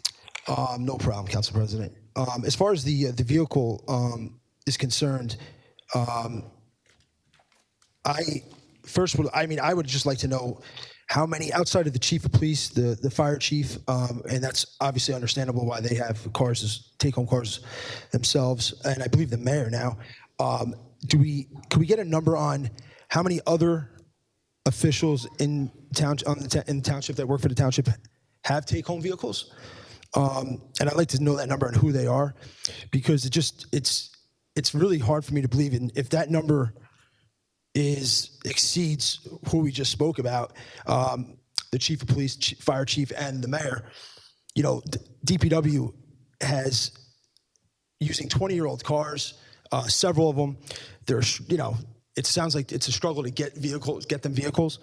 And if we have township employees having take-home cars, and I'd like to see how that is justified, outside of the three I've mentioned.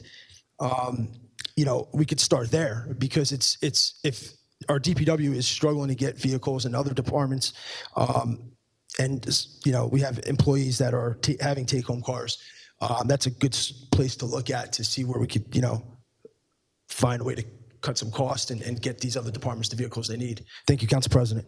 Thank you. And to our business administrator, if we can just get like a overview of how many vehicles are per department, I think that would be helpful. Thank you. Council President? Yes, Councilman Brescher. Yeah, I'd like the residents just to know, I've been asking about take-home cars for about a year. The township told me they don't have a list of who takes home cars, but they did have a GPS tracking thing that I think we put. Just within, because that aspect is kind of off the resolution. Oh, sure, Council President. Thank you for the understanding. Thank you. Anyone else from the public that would like to speak? Seeing none, can I get a motion to close the public portion? Motion to close? Second. Motion by Councilman Patel, second by Council Vice President Harris. All in favor? Aye. Any opposed? Public portion is now closed. Anything to be pulled for a separate vote? Starting from my right, Councilman Brescher. Yes, 537, 538.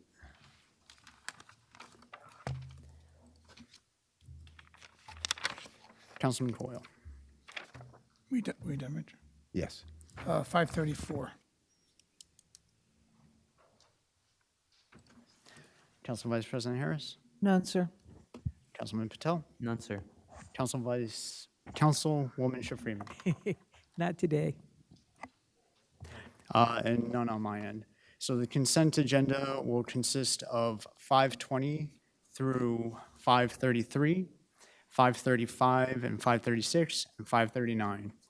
So that is 534, 537, and 538, which are being pulled for a separate vote. Any other? Seeing none, can I get a motion on the consent agenda? Motion for the consent agenda? Second. Madam Clerk, roll call, please. Councilmember Brescher. Yes. Councilmember Coyle. Yes. Councilmember Harris. Yes. Councilmember Patel. Yes. Councilmember Schiff-Freeman. Yes. Council President Pointer. Yes. We'll start numerically, R34, 534, Councilman Coyle. Any Council comments? President, I just, I'm not in support of this. I think the DPW Director, Ray Porio, is spending too much money. That's just my opinion. It doesn't have the opinion of other councilmen. I'm voting no for this. Thank you, Council President. Thank you. Any other comments? Seeing none, can I get a motion on Resolution 534? Motion. Second. Motion to, Adopt, I'm sorry. for clarification, motion to adopt by Council Vice President Harris, second by Councilman Patel. Madam Clerk, roll call, please. Councilmember Brescher. No. Councilmember Coyle. No. Councilmember Harris. Yes. Councilmember Patel. Yes. Councilmember Schiff-Freeman. Yes. Council President Pointer. Yes. Resolution 537, Councilman Brescher. I spoke about this earlier. My feelings about it stand. Thank you. Thank you. Any other comments, questions, concerns? Seeing none, try to get a motion on the resolution. Motion to adopt, 537? Second. Motion by Councilman Patel, seconded by Council Vice President Harris. Madam Clerk, roll call, please. Councilmember Brescher. No. Councilmember Coyle. Yes. Councilmember Harris. Yes. Councilmember Patel. Yes. Councilmember Ship Freeman. Yes. Councilperson Pointer. Yes. The motion passes. Resolution 538. Councilman Brescher? Yes. This goes back to the animal shelter and the veterinary thing. You know, if it takes weeks to get a report that I should be entitled to, I do believe something nefarious is happening inside that animal shelter. I'd like the business administrator to know that I did report it to the state. The state sent me back a thing. They said the state actually doesn't care about our animals in the animal shelter. They only care about wild animals, and told me that I should report it to the chief of police. So I'm going to see if I can stop down and see the chief of police tomorrow, and I'll see if the chief can get me this report and take me over to That the pertaining animal to shelter. this resolution, though? What? Is that pertaining to this resolution, that Yes. report? Yes, absolutely. And it's because of that I don't want to move forward on the veterinary. Okay? Because I was given what I thought was false information. I sat here at a meeting and the BA said to us that that other vet was let go in June, was what was said. And then Correction, I the looked at contract was their- terminated. I'm sorry, I didn't mean to interrupt you. The contract terminated. We didn't terminate the contract. Okay, It ended. I asked at that meeting and you said June. And then I found the July. document. It was the end of. You said June. And then I looked at the document, and the document started with their contract in August. Okay, so it's either misinformation that I'm getting. I can't explain it, but right now, this looks like some kind of a cover-up or something nefarious, like I said, is going on. So I don't want to move forward and give this administration this veterinary thing right here. Thank you, Council President. Thank you. Any other questions, comments, concerns? Seeing none, is there a motion on the resolution? Motion to adopt? Second. Motion by Council Vice President Harris, second by Councilman Patel. Madam Clerk, roll call, please. Councilmember Brescher. No. Councilmember Coyle. Yes. Councilmember Harris. Yes. Councilmember Patel. Yes. Councilmember Ship Freeman. Yes, with the expectation of a vet shortly being here. Council President Pointer. Yes. Motion passes. This time, I'd like to open it up for oral petitions and remarks, starting from the list. Nick Philippus, which he was with here for the Smart City. Same thing with Art Hendu. Craig Lehman. Seeing that he's not here. Thomas Payne.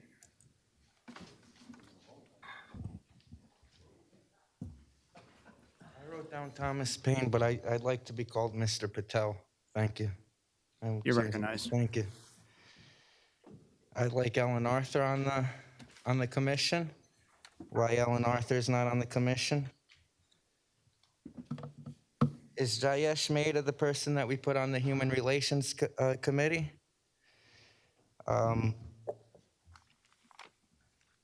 Is that person Sam Joshi's best friend, related to the last time's Republican candidate, Payel Mehta? I'd like to know that. The Smart City Committee, why there's no equity. It seems to me, I'm going to go through the chair to Joyce. It seems to me, Joyce, every time they're making these new picks for the committees, it's always Indian people.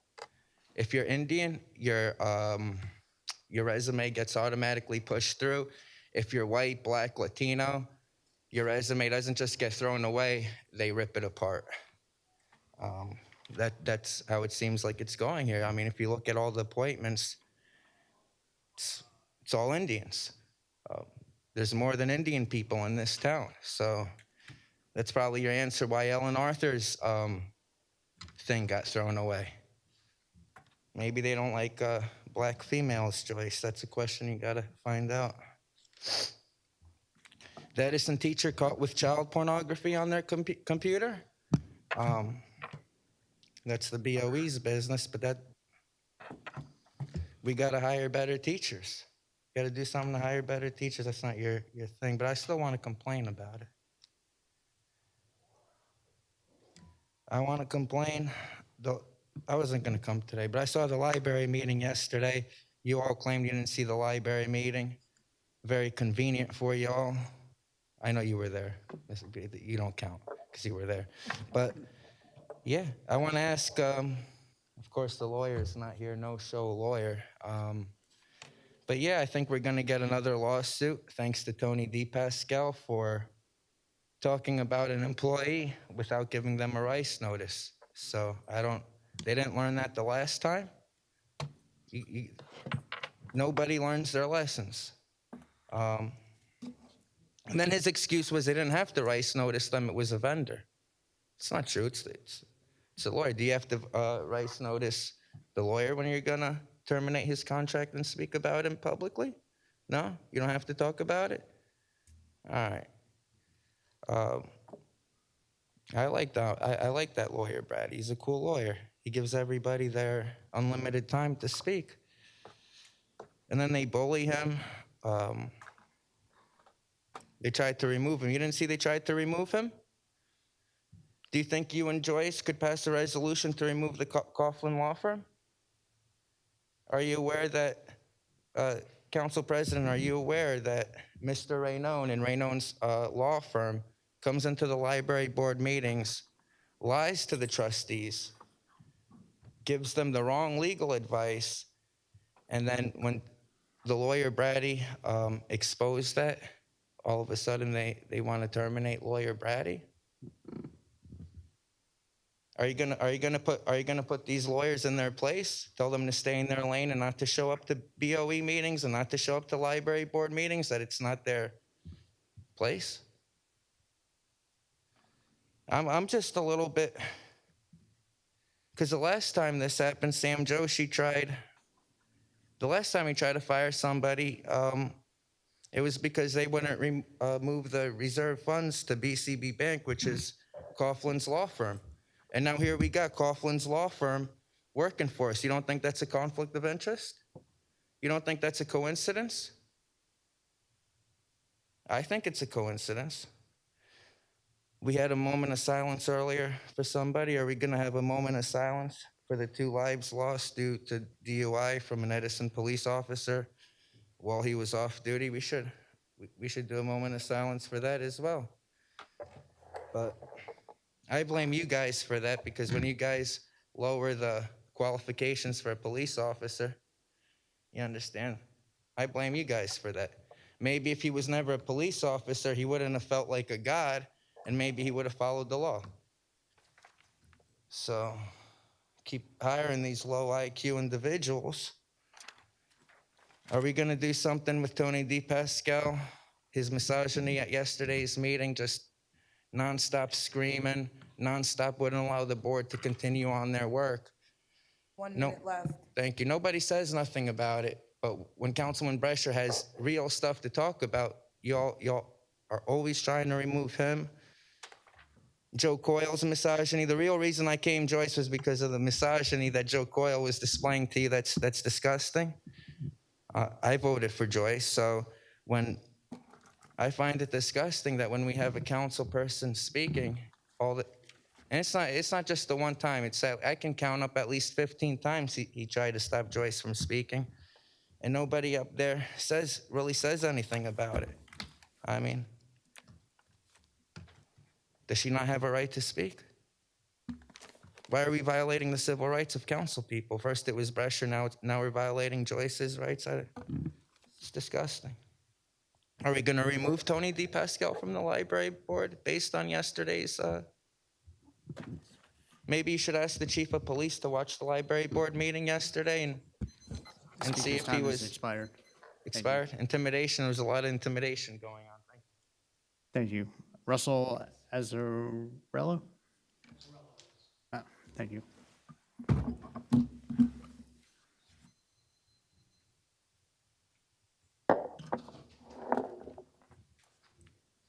Good evening. Russ Azzarello, 47 Schuyler Drive, Edison. Thank you. Thank you. I'm here to support the Edison Crossing Guards, our fellow Edison citizens and taxpayers. I like to see the job stay in-house in town. it's a positive domino effect. It's a safety, I feel it's a safety factor as well. I have 4 sons that have all gone through the Edison school systems. All 4 sons knew their crossing guards at all the Lindenau, Thomas Jefferson Junior High, Edison High. And if I wasn't able to take them to school or pick them up, they were safe, and I felt comfortable that they were passing the crossing guard, and if there was a problem, they will let me know. Why would we want to have somebody from out of town take these jobs that they're now strangers to the kids? I'm in touch now with a crossing guard that used to be in front of Washington Elementary School, and for 40 years I've known her, Mrs. O'Brien. Let's keep the kids are our, you can't put a price on safety. You can't put a price on our kids' lives and safety. Keep the jobs in town. If there's not enough, if there's not enough jobs to be filled, let's offer incentives. How about a signing bonus? How about a pay raise? If none of the council members or myself or anybody here would take this job part-time, why would we expect anybody else to take these jobs? Let's offer an incentive, signing bonus, pay raise. Let's keep the jobs in-house. I like the fact that they report to the Edison Police Department. I like the fact that if they do a background check, I feel safe and secure knowing that they did the job right. How do we know another company is going to do the job right? How do we know that they're going to pass a background check, that they should be bought around or by or in the vicinity of these kids? My youngest of 4 is 26. I don't have to worry about this right now, but I worry for my neighbors. They have children, maybe my future grandchildren. Let's not be penny smart, dollar foolish. Let's do the right thing by these kids. Let's do the right thing by the crossing guards. They work, they live in town. They're our family, they're our neighbors, they're our friends, they're our former coaches. Let's do the right thing. Let's be smart. I encourage the council members to vote against outsourcing the crossing guards. Thank you. Thank you, sir. We're off the list now. Anyone else? Rich.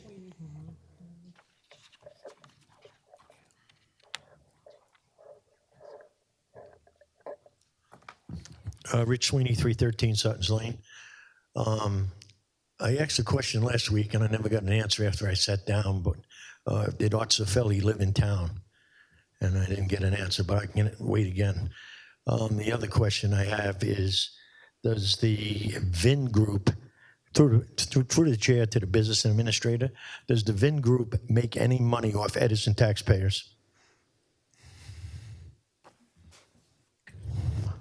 Or do I have to Oprah it? Which I never Oprah anything in my life in Edison. Are you looking for a vendor report? I can certainly pull it up. Do you know the correct spelling of that? VENN. You said group? The VIN group, yes. Okay, I will take a look in our system. If there's anything, I'll send it to the council president. Okay, thank you. And as far as Art Zafelli living in town, I don't believe he lives in town, and I don't appreciate him the way he dictates to our our political system in this town. I've seen it over and over again. He's the guy that brought American Water into this place, him and Mayor Spadoro.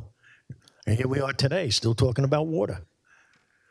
Now, as far as the crossing guards, it's a major issue in this town. It's a major issue. And you waited to the last minute, the 11th hour, to make a decision to table it. I mean, the safety of these kids, especially the street I live on, it's a mess. It's a mess. And, the crossing guards deserve more money. The bus drivers are making $28 sitting in a warm bus. They're out in the snow, whatever. $19 isn't going to make it today. It's the amount of hours they get in a day, it's not going to make it. Minimum you're going to have to give them is 25, 30, maybe even more. Or like the gentleman said, an incentive. But thank you. Thank you. Anyone else from, yes. Three quick points. Name and address, please. Bob Sesselberg, 37 Colton Road. Thank you. First one, again, with the crossing guards, I'm not going to linger on the subject. I know it was tabled again, which is a good sign. That means you're still considering not outsourcing. Tonight you had 7 crossing guards here. And there's a lot of questions. I'm hoping it's going to be on the next agenda. I will be here again because like everybody says, they do a great job. They're out there in the cold, they're out there in the wind, they're out there in the rain. They take their lives in their hands sometimes stopping these cars. Second comment I want to make is about the water company. I know they took a beating the past 2 meetings about all the money they want to spend, but they were out at my house 2 weeks ago to do some repair on my water line, did a great job. They came out very professional, did everything, cleaned it up, and very happy with what they did. And last quick comment, heard it a couple times tonight on council, I've heard in the past, is referring to the south part of Edison as South Side. We don't call it North Side, North Edison. Oak Tree Road, Grove Street, Park Avenue, that's North Edison. We're South Edison on the side. South Side just, to me, it just doesn't have the right sound to it. And I've talked about this for years with the high school when Mr. Ross came in. First thing, parents, they had South Side shirts made up. We're South Edison. And we're all of Edison all together. So thank you. Thank you. Yeah. Yes, Ms. Conway?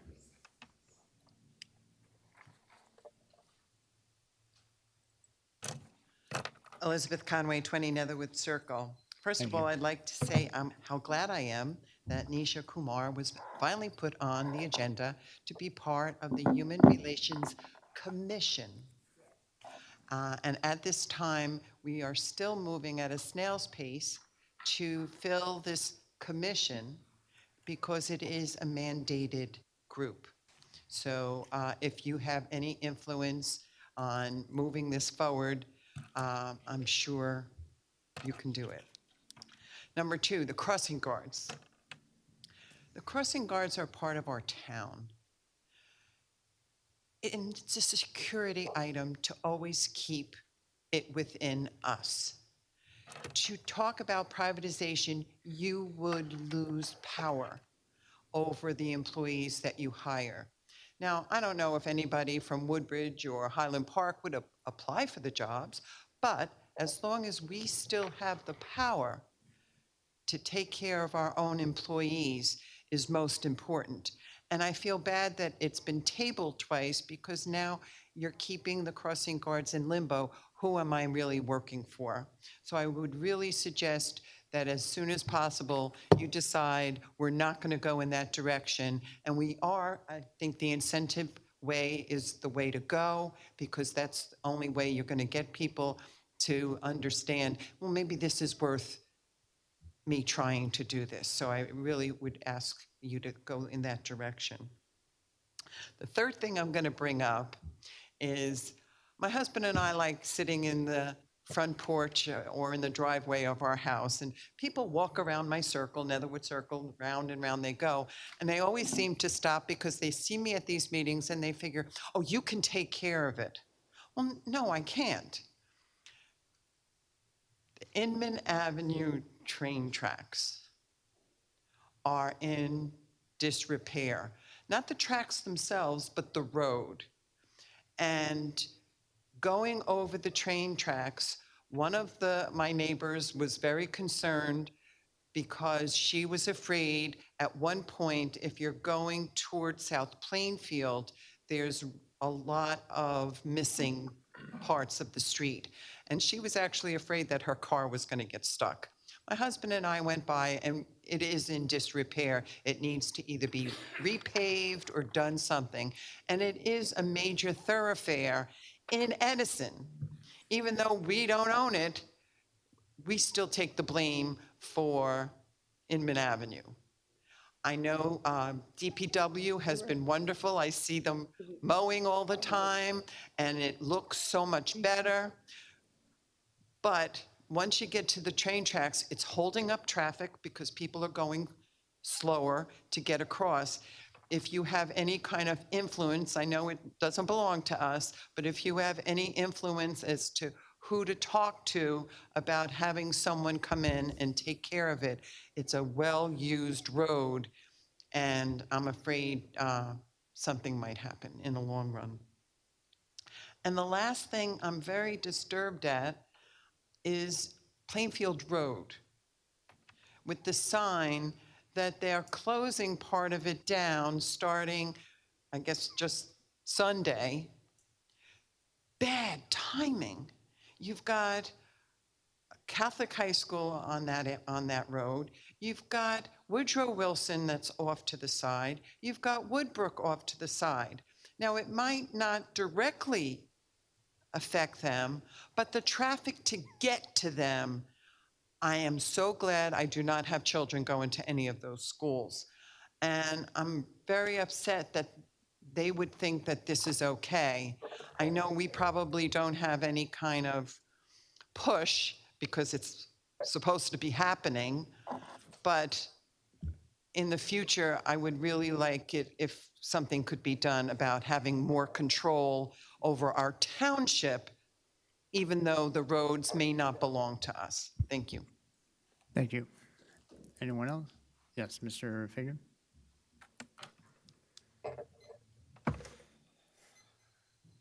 Nick Fagan, still 42 Edgewood Road. Thank you.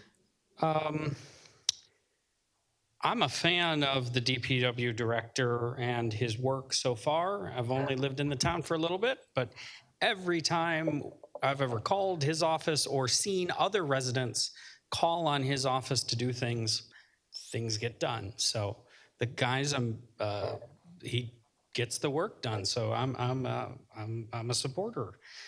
On the crossing guard thing, 100% agree. Don't outsource this. It belongs in town. I don't fully understand. What I thought I heard at the previous meetings was it costs us $600,000 in salaries of crossing guards, and then $200,000 in overtime. So I add those together, that's $800,000 a year, and we want to spend, and the complaint was we were spending too much money. So we want to spend $900,000 for an outsourced company. So something doesn't add up for me, and through the chair to the chief of police, I'm okay. I'm supportive of having our police being crossing guards out there in the mornings in the community with our kids. I think that's a great thing. So I don't know why you don't think it's a great thing, but I think that's a great thing that our police officers are out there with our kids. The last couple things, Charlie Brown's update, maybe from, if we could get one from the law director. There was a conference that was canceled on August 28th. Was this rescheduled? Why was it canceled? Can you give me, I believe the trial per the hearing dates was in October, was scheduled for October. Is that still on? Can the public appear? When is it? Where is it? All of those kind of questions. If the law director could give us an answer on that. And then Silver Lake update as well. I believe that this was asked 2 or 3 meetings ago. What's going on with Silver Lake? There was a promise to bring us information in the next meeting, but I've watched the meetings and I don't think I've seen an update on what's going on with Silver Lake. So if the law director could also give us an idea. I believe Mr. Ranone, maybe months ago, said that there were lawsuits pending on the area. There are no lawsuits with the clerk that we can find. So we'd like to know what he means by lawsuit. So that's it. Thank you. I'm not sure if you can comment on either items, but. Yeah, I'm sorry, I don't have an update on either of those matters this evening, nor would I give an update on any of those matters if they're pending litigated matters. But certainly if the council wanted an update, that could be done at any meeting via executive session. And I take ownership on the closed session item. I've been focusing a lot on the water and sewer stuff. I apologize. Thank you. Thank you. Council President, Yes, Councilman Coyle. I just wanted the record to reflect that the director, Ray Poirier, left the meeting early. Thank you. There's no need for anyone else that wishes to speak. Yes, Mr. Vasil.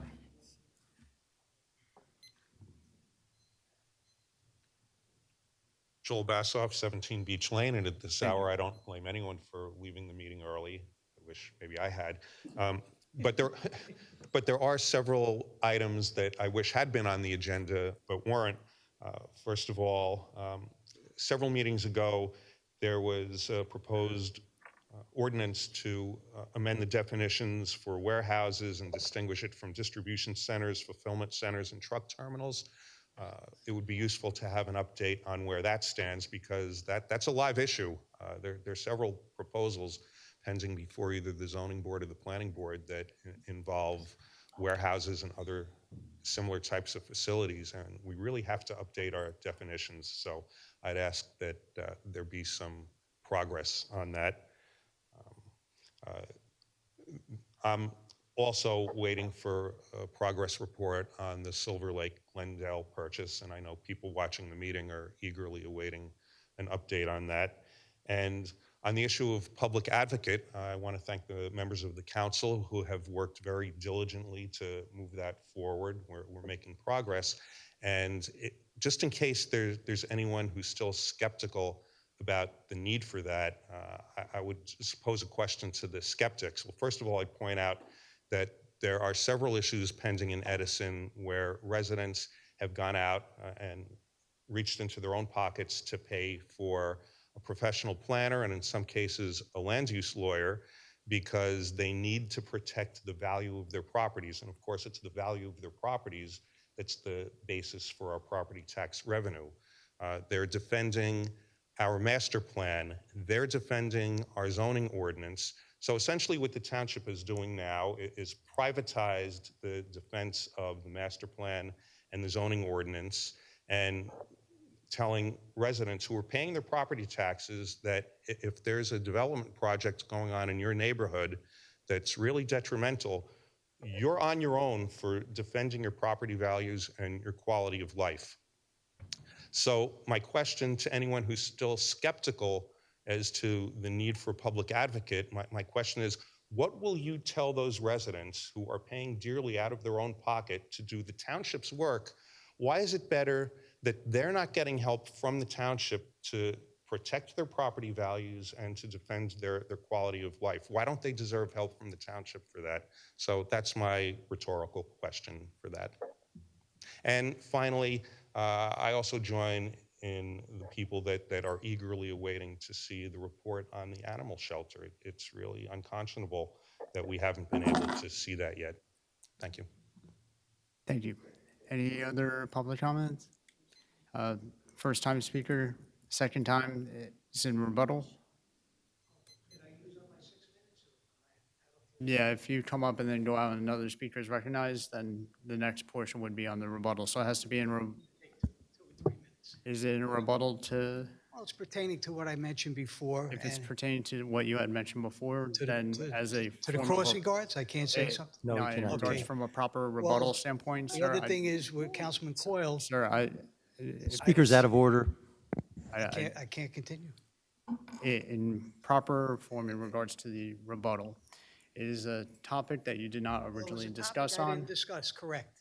It's a topic that I'd like to see if the township could also walk Plainfield Avenue and Route 27. It has to be a discussion item that someone somebody- else from we the, just- not from the council, has made, someone from the public has made in I regards. thought I still Yeah, had not- time from the previous 6 minutes. Yeah. That's why I thought I could add that on. I'm sorry, and I'm happy to go with you after to go over some of the, thank you. Council President? Yes, Councilwoman Schiff Freeman. I looked over it when Councilmember Coyle was talking about Justice Street, and I looked over to the BA. I said, you can't do certain streets, like the man walked up Plainfield Avenue, where I live on, close by Mars Avenue. You can't just single out a particular street at all and have people watch it. We are in charge of the whole town, so we can't just pick one place, okay?